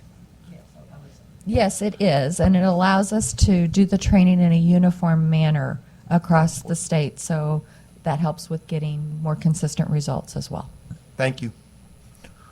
I have a follow-up question, Senator Henderson, that I thought about while he's there. Part of this goes on as people go through teacher training programs and what they're taught within those programs. And I was taught at a time where letters was probably the thing that I was receiving on teaching reading in my position. Then we went through a time where there was a change philosophically around the country, maybe around the world, I don't know. Where do you feel like, without anybody from the Department of Elementary Secondary Education, have to take arrows from higher education, but if I went and set in one of those programs today, do you think we're back to teaching something more like letters, or are we still out there teaching something different to our students that we want to hire to put in our classrooms, and they have to be trained in this model after they get there? Senator, you're hitting on a spot on, basically. Preparation programs currently do provide training for letters, and one of the reasons is because the new assessments that you take prior to get your certification includes those competencies, so we're asking them to be able to know that work coming out of the chute. And I could ask Paul Katnick, who's back here. You want to come forward and explain that just a little bit more? And Paul Katnick is our Office of School Educator Quality. Thank you, Paul Katnick. Just a second, Paul. We were discussing this, but we're back here on this reading. Yeah, that's We're doing discussion around it. Please proceed, Paul. Yeah. And don't forget the witness form now. We've asked you to come up. Yes, we'll get that for you. So the literacy work here in Missouri includes the training of professors on campus. So they're participating in the same kind of training that teachers are. We also have a reading assessment that all candidates have to take before they're allowed to be licensed by the state, and we are tracking those passing rates. Right now, we're very pleased with them. They're up around 90%, which says to us that the vast majority of candidates come in are ready on science of reading. If I could add some context to Senator Henderson's question, Dr. Katnick is correct. Education preparation programs are teaching letters and science of reading. However, I think Dr. Katnick could also speak to the fact that a majority of our teachers entering the classroom now are not necessarily coming from the traditional four-year education programs. They're coming through a variety of other tracks, thus the necessity for continuing the ongoing training provided by literacy coaches, both the teachers who are currently in the classroom but who graduated college some time ago or are entering the classroom via alternative methodologies. Yeah, Dr. Cruz is correct. Our current numbers show that about 42% of new teachers in a given cohort have gone through a traditional program. So these pass rates right now reflect really that cohort. We're working now to add in some of the alternate routes and make sure that they take that assessment as well. But that's not in place yet, so that wouldn't be in that data. Okay, thank you very much, and thank you for adding that last part. I still forget that once in a while, that people filling positions anymore is below 50% on the whole that have went through a traditional training program. So, Senator Mack. So, I just want some clarification. So this program is basically, helping teachers to, be better in the classrooms, essentially. Essentially, the training we're talking about here is to help teachers teach reading according to the science of reading and the components of that, which has been a proven way to help students learn to read well. It was the foundation of what they're referring to as Mississippi Miracle, and Missouri is in about year 3 right now in our journey towards making sure all teachers are instructing students using the science of reading, which is a very effective way of teaching kids to read. Okay, so this, yeah, so this is my question too. So, yeah, I heard him. Is it phonics? You know, Well, it's phonics, it's the way words. words are formed, you know, like calling out to a young child that when you make the sound F, did you feel how that tickles your lip? So making students aware of that so they're able to pronounce them correctly, sound them out correctly. It deals with reading comprehension as well. So we're going back to English, because back in the day when I was growing up, we were teaching English. Yes. And they stopped teaching English and went Yes. to literacy, and nobody knew how to construct a sentence, didn't know how to do verb and noun agreement. You know, Right. nobody had the ability to say, you know, ah, you know, Yeah. You get what I'm saying? So Ah, we're going yeah. back to that structure. I'm loving going back to the old because it's just amazing to me. I think more kids are going to know how to read because, see, my early childhood education, before I even got to kindergarten, taught us all of that. I was reading on a 5th grade level when I left early childhood education. Yes. When kids are most impressionable and vulnerable, they need all of those sounds and stuff. You know, I still can remember them. And that's So- why on page 319, you see that some of the individuals that we are targeting are those early childhood educators as well. Let's get this off the ground right. We're in full agreement, Senator. Senator Crawford. Mr. Chair, thank you. This question doesn't really relate to this topic, but I have committee in 10 minutes, so I'm just going to throw it out there and see if somebody can answer this question.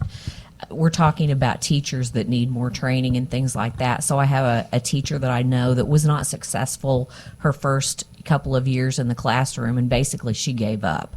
Is there any kind of training that she can go back and get that would maybe get her re-interested in going back to the classroom? And you don't have to answer that now, but can somebody get me that information? If No, let's answer that now if somebody can. Well, Okay. depending on what she taught, yes, she might want to participate in like the letters training, or like if she was teaching grades 6 through 9, the Aspire training. And in that training, it's not just teachers that are teaching English, it's teachers that are teaching social studies as well, because there's a crossover in reading and Can a comprehension. non-hired So how does she person- get- Can somebody that's Yeah. not hired today She's not a figure out teacher how today. to plug into one of these programs or not? Can somebody tell me how to do that, or now or later? I'll get more detail to you later, but yes. Okay, and I think part of her problem is she was trained on 1st through 6th grade, and they're like, "Hey, we need a kindergarten teacher. Go take a test," and she failed. I mean, she passed the test, but she could not. It was a disaster, basically. We'd be happy And to I get you some want to help resources. her get back to teaching, which is what she wanted to do. Yes. Thank you.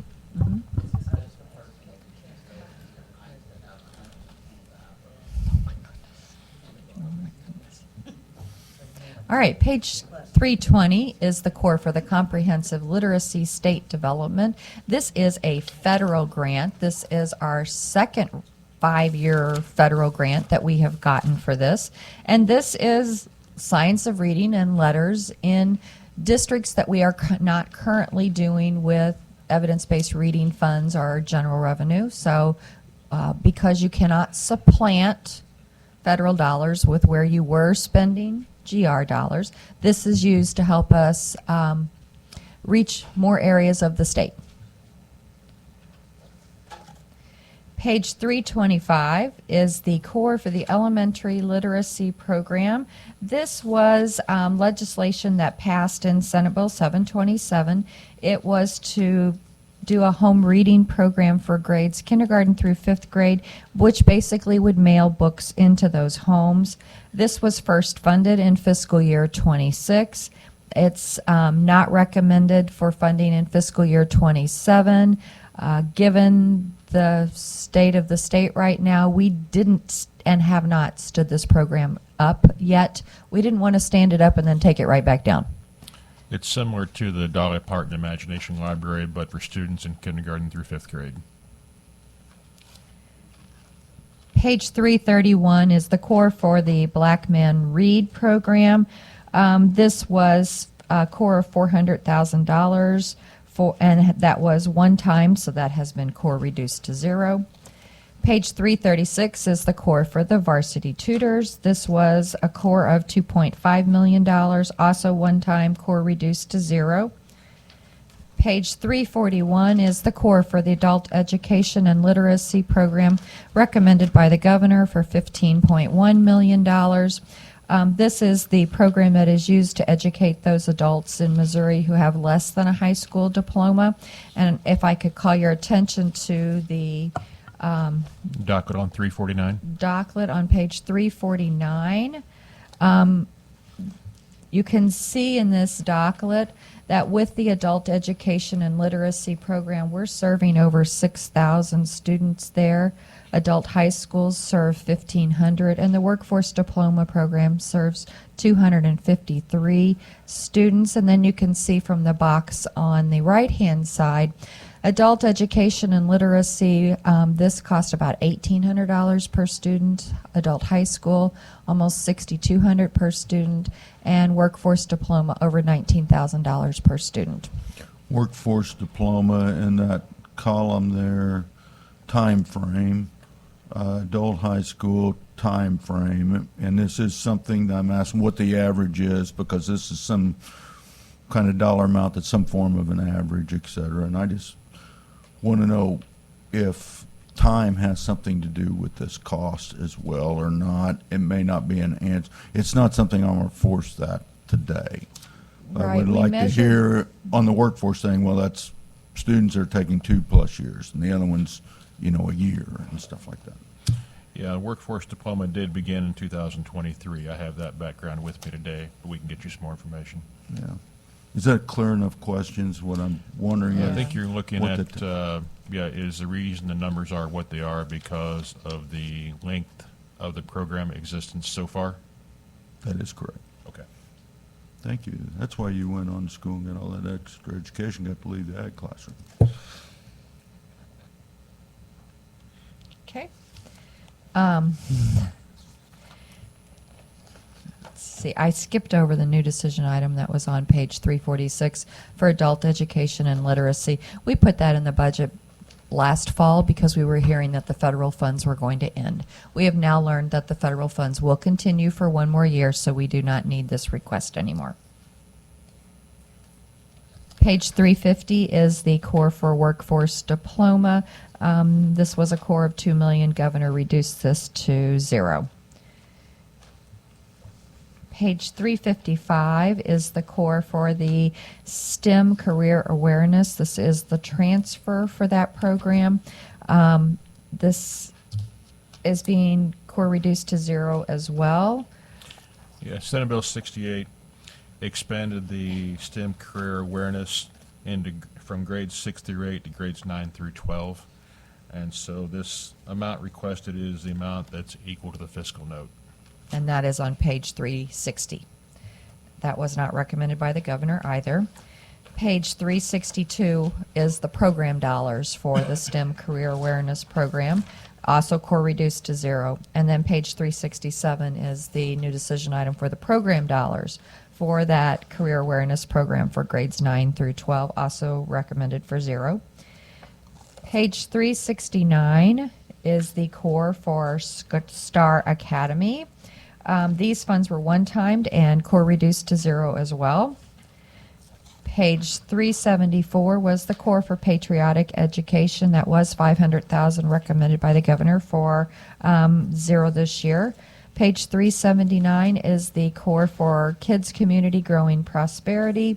This was $50,000. It is was funded as a one-time core reduced to zero. Page 368 is the core for the computer science administration. This is one FTE and recommended for $64,000. Page 389 is the transfer for the computer science education. That is recommended for $450,000 to provide training for teachers with little computer science background. Page 394 are the program dollars for the computer science education program, also recommended for $450,000. Page 400 is the core for We Code Kansas City. This was $250,000, and these funds were one-time and core reduced to zero. Page 405 is the core for the Missouri Healthy Schools program. This is federal funding recommended at $349,000. Page 410 is the core for the Comprehensive School Health, also federal funding recommended for $100,000. Page 416 is the core for the Missouri Project Aware, recommended by the governor for $1.7 million to reduce youth violence. We partner with Department of Mental Health, Kansas City, Kennett, and Riverview. Page 421 is the core for Care to Learn, recommended by the governor for $2.5 million. Page 426 is the core for the Mental Health Coordinator, 1 FTE, recommended by the governor for $107,000. Page 431 is the core for Character Education Initiatives DLACE, which is District Leader Academy in Character Education. This was $250,000, was not recommended by the governor for funding in fiscal year 27. Page 436 is the core for the Feminine Hygiene Products. This was funding for $650,000 that did not receive a recommendation by the governor for fiscal year 27. That completes Book 3 and brings us to Book 4. Senator May. So that was a one-time funding for the Feminine Hygiene Project. How much got expended?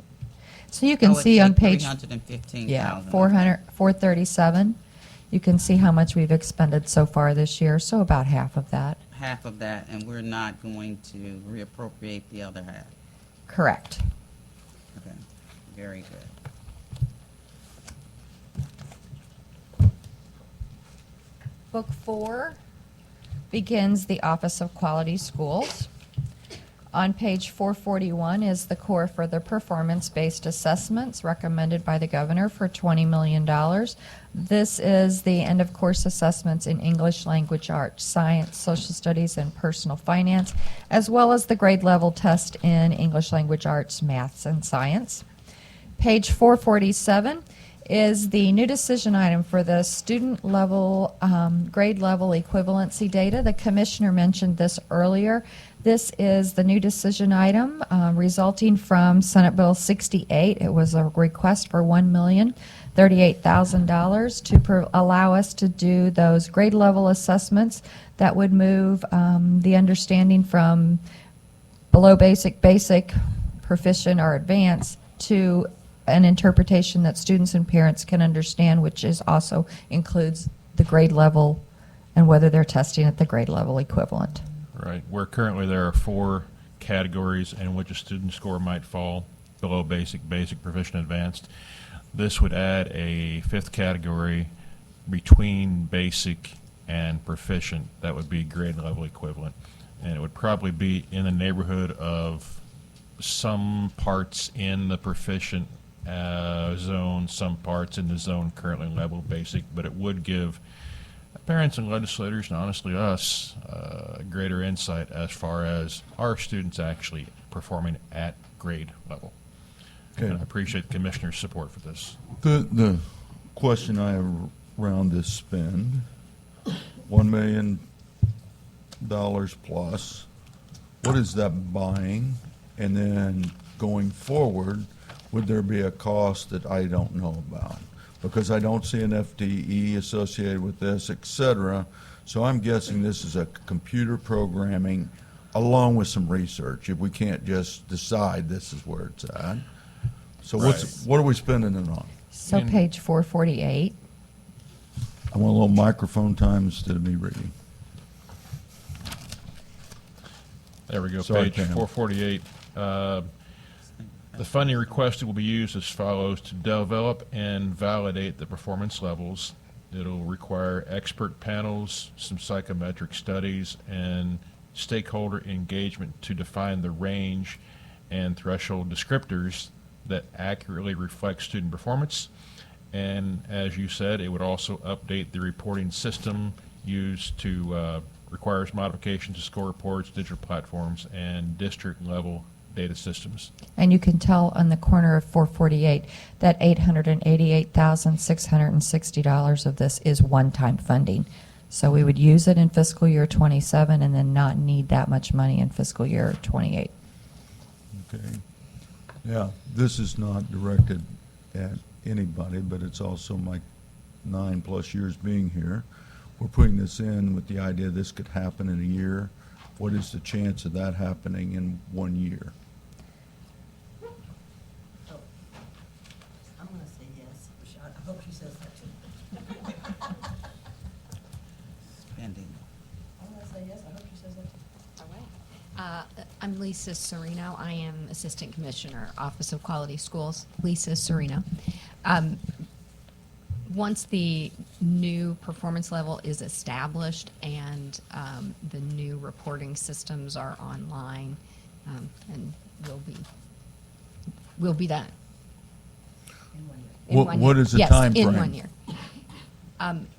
Your best guess. If funding is available, this is a process that will take place over a 6 to 8 month period of time to do the initial work. Yes. So you would believe that the data is there available now in some form. We don't have to create another system to provide the data. The data's there, get a group of people together. They're going to sit around in a committee, hopefully not get crucified like people on other committees associated with education, and come up with this frame. We're not adding a new space. It will be taking off a basic, the top end of basic, the bottom end of proficient. Create that so when people look at this, they see where grade level is at. That's correct. No new data have to be generated. Maybe go find it, but no new data. We'll be using the data from the Missouri Assessment And Program. as much as you can promise me or whoever, we believe this could transpire within 1 fiscal year. Yes. Thank you. So meaning you would first see them, this category, that fifth category, on what assessment year? In 28? We would see them for those spring tests for 2028? So pending funding, we'd see them on the Or 2027. spring 2027. Okay. Yes. Just, okay. Yeah, obviously, this is something I would like to see happen. I think we have everything there to make it happen if we can get these funds out the door. A lot of parents and guardians are asking for that clarity, and I think this is a simple way to do it versus moving to other proposals that are out there where we're going to start. And I haven't looked at the fiscal note or impact, what you all are assessing that to be in terms of the, ranking schools A to F. And I can imagine that that would take a whole other host and a lot of resources to do. So, okay, this is helpful. Thank you. Thank you. May proceed. Page 450 is the core for the Innovative Assessment Demonstration Grant. This was a federal grant for $1 million spread over 2 years. This is actually the grant that allows us to try those interim through-year assessments that the commissioner was talking about earlier. And if we're successful with this, get a waiver from the feds to get out of the end-of-year MAP assessments and do the through-year assessments instead.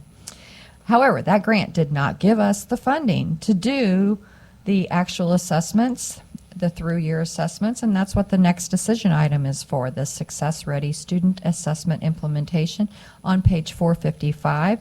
The request there was for $2 million to allow us to actually do those double set of assessments for a while until we have the data we need to prove to the feds to give us the waiver.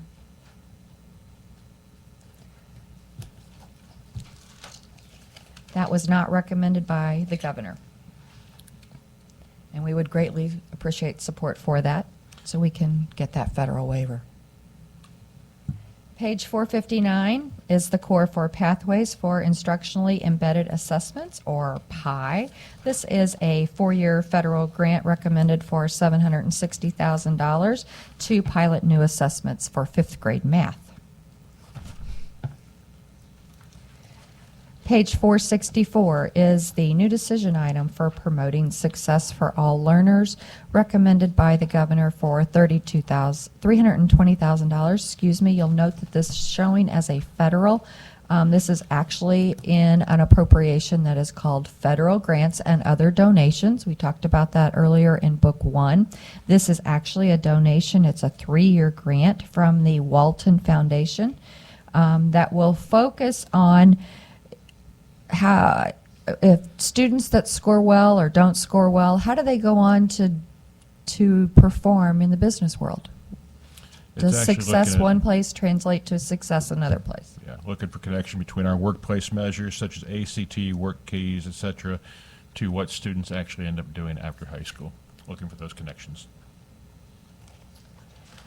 Page 466 is the core for virtual education, recommended by the governor for $556,000. This is online virtual classes through the MO Course Assessment and Virtual School Programming, or MOCAP. Page 472 is the new decision item for virtual school remote testing. This was part of Senate Bill 68. It was a request for $787,000 to allow students enrolled in virtual learning to take their test remotely. Page 475 is the core for Title I. This is the federal Improving Academic Achievement for Disadvantage, recommended by the governor for $247.8 million. We do have a new flex request on this one, and that is we are asking for, under the tab number 481, we are asking for 3% flex of appropriation authority from Title I to Titles 2, 3, 4, and 5. In part because we ran out of appropriation authority in 3 of these last year, but also because school districts can consolidate their request to us, meaning they roll all their title together and make one request of us. And we have to be able to have funding in each one of those pots in order to be able to pay out the request, or we have to hold the whole request. So we're just asking for some flexibility there. Rather than asking for new decision items to increase the appropriation authority on those other title programs. That brings us to the core on page 482, which is Title II for Effective Instruction, recommended by the governor for $35 million. The core on page 488 is for Title III, Part A, Language Acquisition, recommended by the governor for $4.9 million.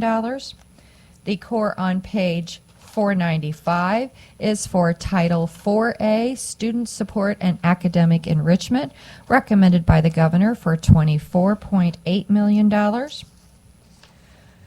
The core on page 502 is for Title V-B. This is the Federal Rural and Low Income Schools Federal Funding, recommended by the governor for $3.2 million. Page 509 is the core for the Stephen M. Furman Fund. This is gifted money to support gifted education, recommended $9,027. Page 415 is the core for the Missouri Scholars and Fine Arts Academy, recommended by the governor for $850,000. This supports the Missouri Scholars Program, which is a 3-week academy at MU, and the Missouri Fine Arts Academy, which is a 2-week program at Missouri State University, and this is for Missouri's academically gifted students.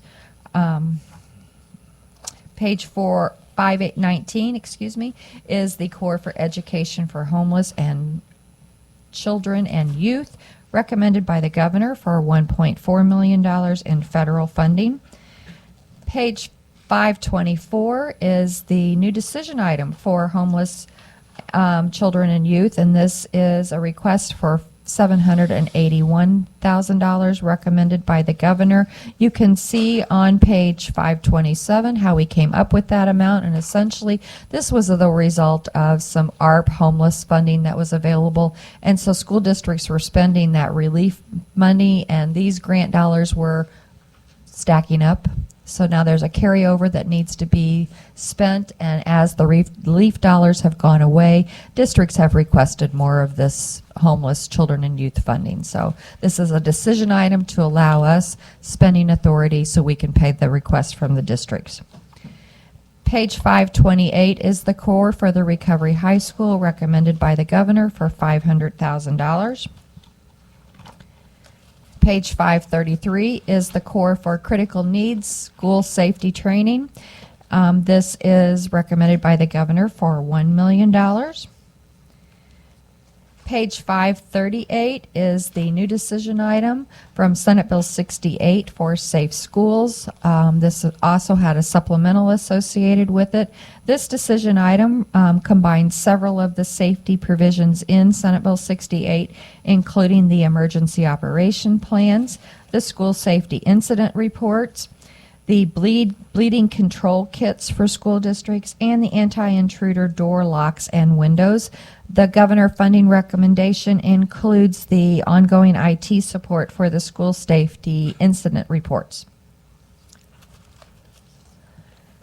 Page 451 is the core for the MSBA, Safe and Drug-Free Schools.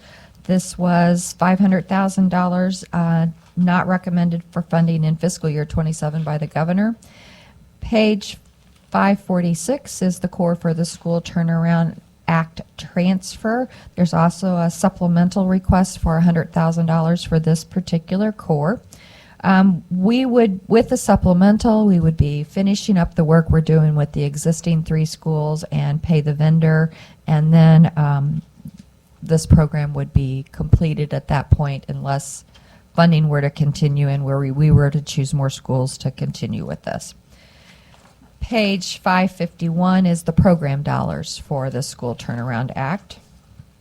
That brings us then to the Office of Special Education. The first core there is on page 557, which is the Special Education Grant, recommended by the governor, $253.5 million. Federal funding, this is for ages 3 through 21, individuals with disabilities. It supplements the cost of the education for those children with disabilities. Page 564 is a new decision item for the special education grant. This is recommended $20 million in additional available federal funding. Page 567 is the core for the high need fund, recommended $59.5 million. This is to support districts serving high need students with disabilities where the students' cost exceed 3 times the school district's average current expenditure per student. Okay. I'm just putting this as something that sometime we need to find time within the next couple, 3 months to remind me about high needs fund. I shouldn't never say I understand something, right? I do overall understand it. There was work done with Representative Pike because of a school that had a problem. I think where there was actually some rule changes that went in effect with statute, didn't require statutes to change to be able to help. But this money, the dollar amount is continuing to climb and going to continue to climb. There's all kinds of reasons people think that's happening.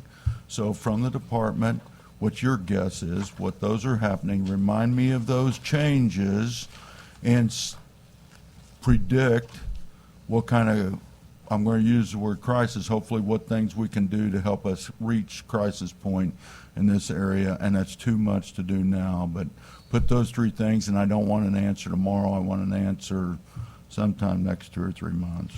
So we addressed part of that on page 575, which is a docket related to the high need fund. The box in the top corner shows the change in the number of students and that it's going back up. The average cost per student is in top right-hand corner, and you can see that that is increasing significantly. The bottom left-hand corner is a breakdown of the large categories of expenses related to caring for high-need students, and you can see how that is trending up. A large portion of that is related to instructional cost. So as we've increased teacher salaries and para salaries, it affects this area as well. In the center there is the actual statute definition of what we have to pay for the high need fund. And then finally in the lower right-hand corner is a breakdown of the number of districts and their requests that they're submitting.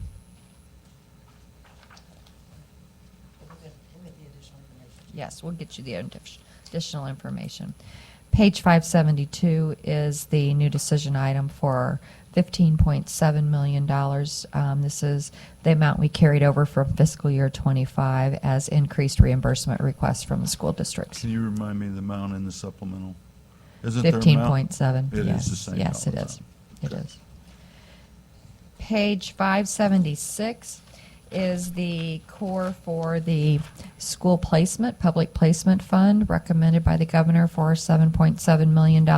This is for non-domiciled students that are placed by Department of Mental Health, Children's Division, Division of Youth Services, court or physician order in a district not the one they live in, and reimbursement for those districts. This gets prorated, and we're paying about 60% of the amount that those non-domiciled districts are requesting. Page 581 is sheltered workshops. This is a core recommended for $30 million. This provides funding for 87 not-for-profit sheltered workshops in 94 different locations, serving about 5,000 adults. Page 586 is the core for the Sheltered Workshop Mexico. This was one-time funding of $2 million that has been core reduced to from the budget for 27. Page 591 is the core for Readers for the Blind, recommended $25,000. Page 596 is the core for the Blind Student Literacy Program, recommendation of $232,000. Page 601 is the core for the School for the Deaf Trust Fund, recommended $49,500. And for this one, as well as the next two trust funds, these hold the funds that are bequeathed or donated or gifted to these different schools. We can only spend as much money as is in the fund, and it has to be spent on things above and beyond the normal administrative operations, such as student activities, library materials, professional development, celebrations, etc. Page 606 is the trust fund for the School for the Blind. That's $1.5 million. Page 611 is the trust fund for the School for the Severely Disabled, $200,000. And finally, the last core in Book 4 is for Special Olympics on page 616, recommended for $100,000. That completes Book 4.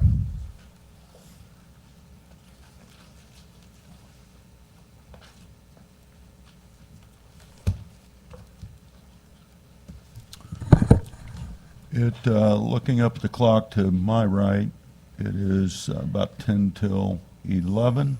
We're going to take a break until 5 till. So we got a 5-minute break, and we're going to start on time. Thank you.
You want to see it?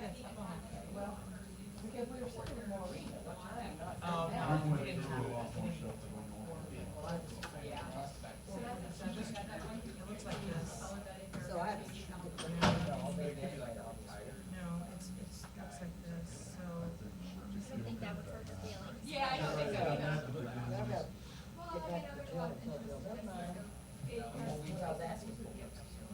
No, this came in at 4 something.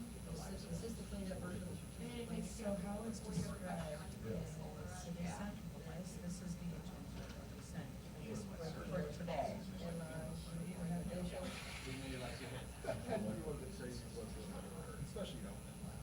Alright, okay, so this.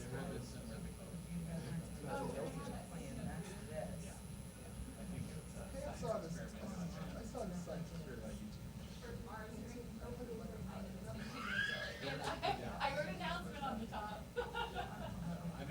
But so they go through and then, like, get close to the but like, if you go down. So review high, level takeaways.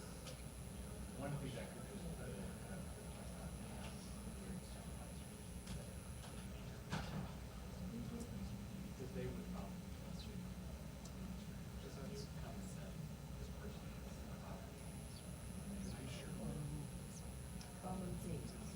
6 recommendations.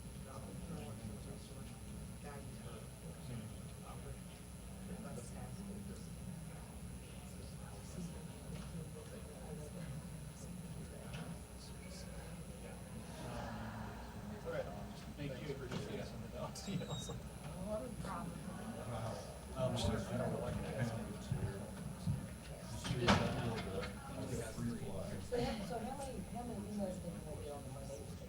If there's not court changes. We're down.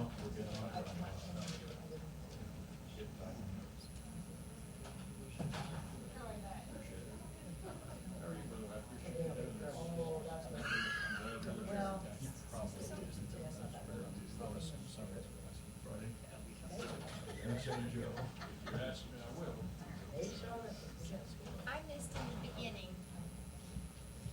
Were you a teacher for Kyle? Were you Kyle work Jones and together? I am. He was an IT teacher after I started, he taught for a short period of time. We knew each other existed, but we were far enough away from each other to stay there. Figure out that connection. Yeah, so we will get in trouble with the department. Perry. Roger Bonner. Bishop and I talk together, love each other some days, hate each other some days, but we work together a lot. You know how I got student teachers better now. I was hired him to be principal.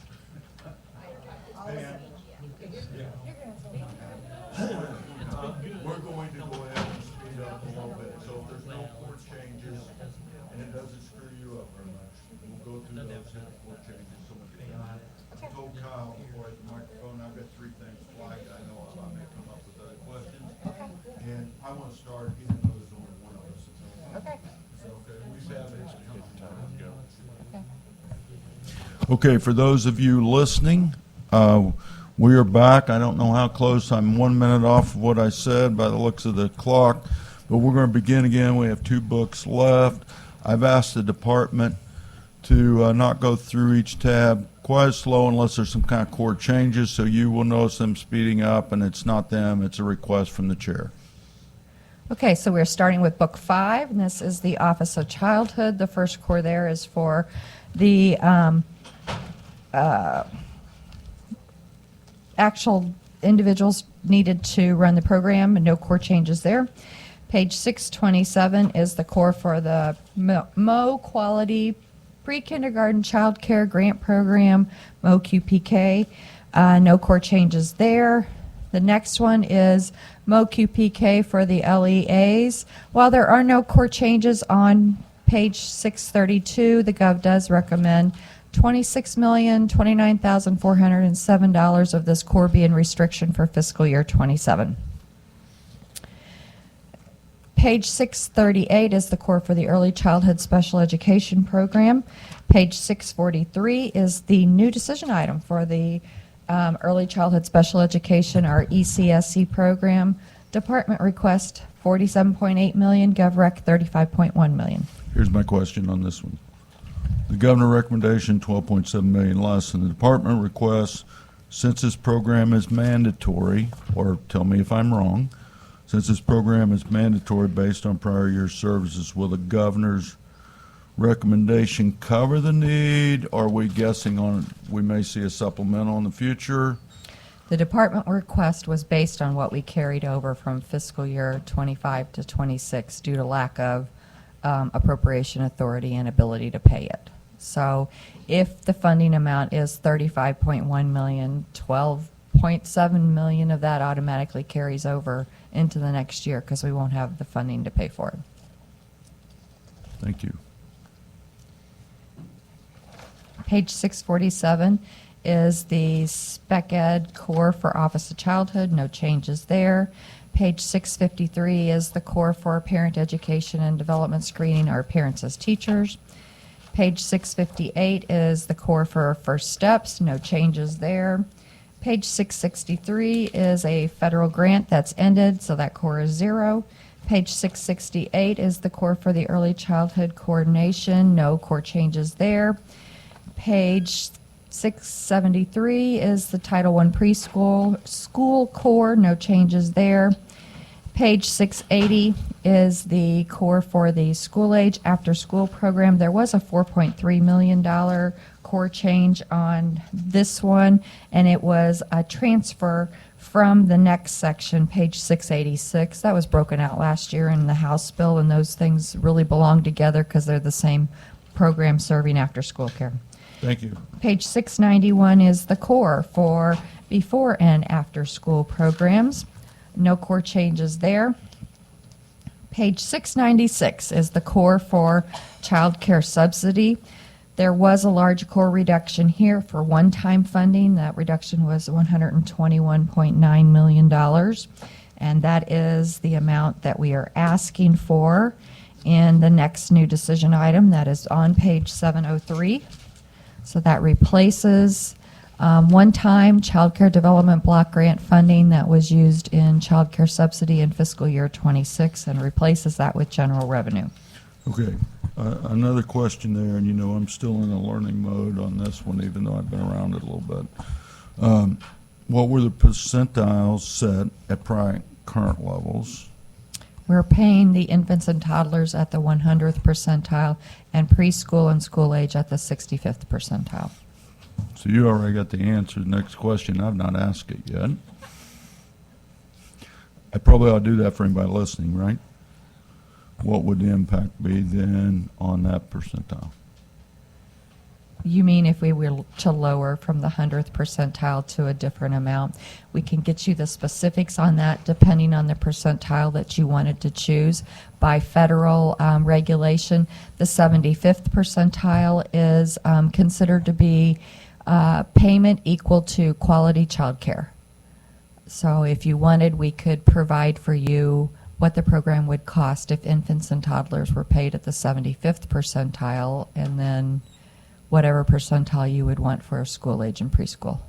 We have a lot of scenarios we can show you on those Yes. breakdowns from market rates. I think going forward, it'd be a wise thing for myself, for those things to be some choices there, providing staff and going forward beyond even this year. Sure. 705 is going to be another one.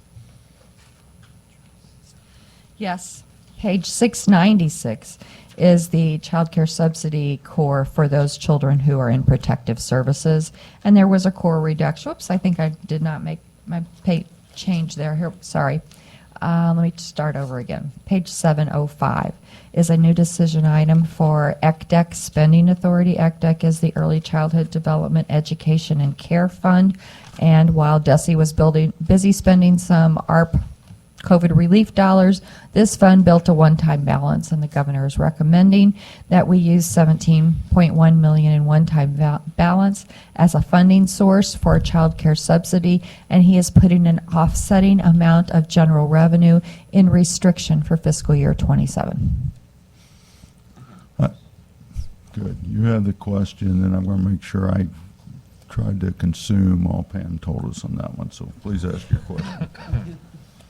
So, I want to go back for a minute. How many, do you know, or, I know we got this funding for children and child care in, I think I missed it, was it 690? Yeah, the child care subsidy. And so these are children that we have in, I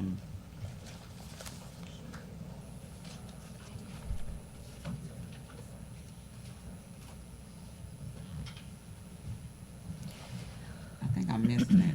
Between the core on page 696, which is the child care subsidy program for children qualifying due to lower family incomes, and the core on page 707, which is the child care subsidy provided for children in protective services.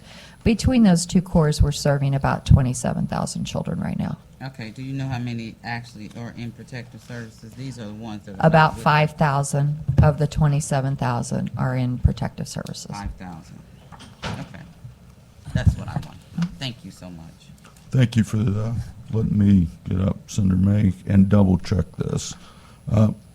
I believe you've already answered it from your statement around the early childhood development education and that fund on 705. I think you've done it. But I want to re-ask this, and hopefully you give me a yes or no. And I don't mean that bad, but I think your knowledge compared to my knowledge, I'm going to ask for yes or no. So this fund, could this fund be used instead of general revenue for the replacement of the child care development block grant? And in your 3 or 4 sentences, I think you answered that to me. Yes, for one time, 1 year. For 1 year. 1 year. Then we run out of money. That is what I thought I heard, but I guess I wanted it in elementary math. Thank you. Okay, so 707 was the core for the protective services kids. 713 is then the new decision item to replace the one-time CCDF funds used to serve the protective service kids, recommended by the governor for $17.9 million. Page 715 is the core for the child care quality initiatives. No core changes there. Page 721 is the core for the Lead K, language equality and acquisition for deaf kids, recommended by the governor for $445. That is a slight decrease in core funding due to E&E core reduction that the governor made. Page 727 is the core for the Imagination Library. Governor is recommending $2 million. That is a $4 million core reduction from what we currently have. Page 732 is the core for the Phelps County Early Childhood Center. This was one-time funding, and the governor has recommended that this be core reallocated to House Bill 2017. This was funded by CCDF funds. It is included in House Bill 2017 as CCDF funds, but CCDF is very specific that you cannot move walls with CCDF funds. You can only carpet and paint. So page 737 is the core for Wonder School. This was one-time funding, core reduced to 0. Page 742 is the core for the child care first responders. Also, one-time funding core reduced to zero. That completes Book 5, brings us to Book 6. That is the book with all of the commissions and transfers in it. So first we have the Charter School Commission, no change in their core funding. On page 754 is a new decision item for the Charter Public School Commission. Governor recommended $180,000 and 2 staff. This is to help with the continued expansion in charter schools and the oversight of those. No, let's see, page 759, that was one-time funding that has been core reduced to zero. That brings us to the Missouri Commission for the Deaf and Hard of Hearing. There are no core changes there, so recommended 1.2 million. The hearing aid trust distribution transfer on page 773, no core changes there. Page 779, hearing aid distribution, no core changes, 200,000 continuing. That brings us to the Missouri Holocaust Education and Awareness Commission. On page 785, no core changes there, continued funding. Page 790 is the core for the Missouri Assistive Technology. Again, no core changes there. Page 796 is the Missouri Assistive Technology Debt Offset Escrow core, no changes there. That then brings us to the transfers, and in general, on all of these transfers, there are no changes except for back under lottery proceeds, which goes to the Classroom Trust Fund. So on page 826 is a new decision item for unclaimed lottery prizes recommended by the governor for $6.6 million. This is one of the things that was in the foundation formula core that we talked about in Book 1. Certainly is, and this is not a question for you to answer, but a question for a future group coming in here. Where does this put us at? Are we in trouble for doing this, et cetera? Can we expect it to continue on in the future, et cetera? You mean for that the to be able to unclaimed do- lottery prizes? Yes. That is a one-time decision item. In the 5 years that I've been doing DESI's budget, I've seen this decision item twice now. Okay. And we spend it one time, and then the budget and planning in the governor's office reconfigure the funding in the foundation formula in the following year. Okay. That person that runs that father-in-law kicked me out of a ball game when I was in high school, he can be ready to be able to answer Okay. that. So I'm getting Okay. forewarned, but I do love his wife anyway. Okay. That concludes Book 6 and all of the DESI budget. Thank you very much, and thank you for taking care of this last 2 books in that way, Pam. I'm sure that we did a good job learning what we needed to. I have a short announcement before we adjourn. Members of the committee should already have received notice of this, your staff. But for those of you listening, it's common for us to begin at 8:15. Tomorrow morning, we will begin at 8 for our start time, and we have Department of Corrections. With that, the Appropriations Committee is adjourned. Thank you.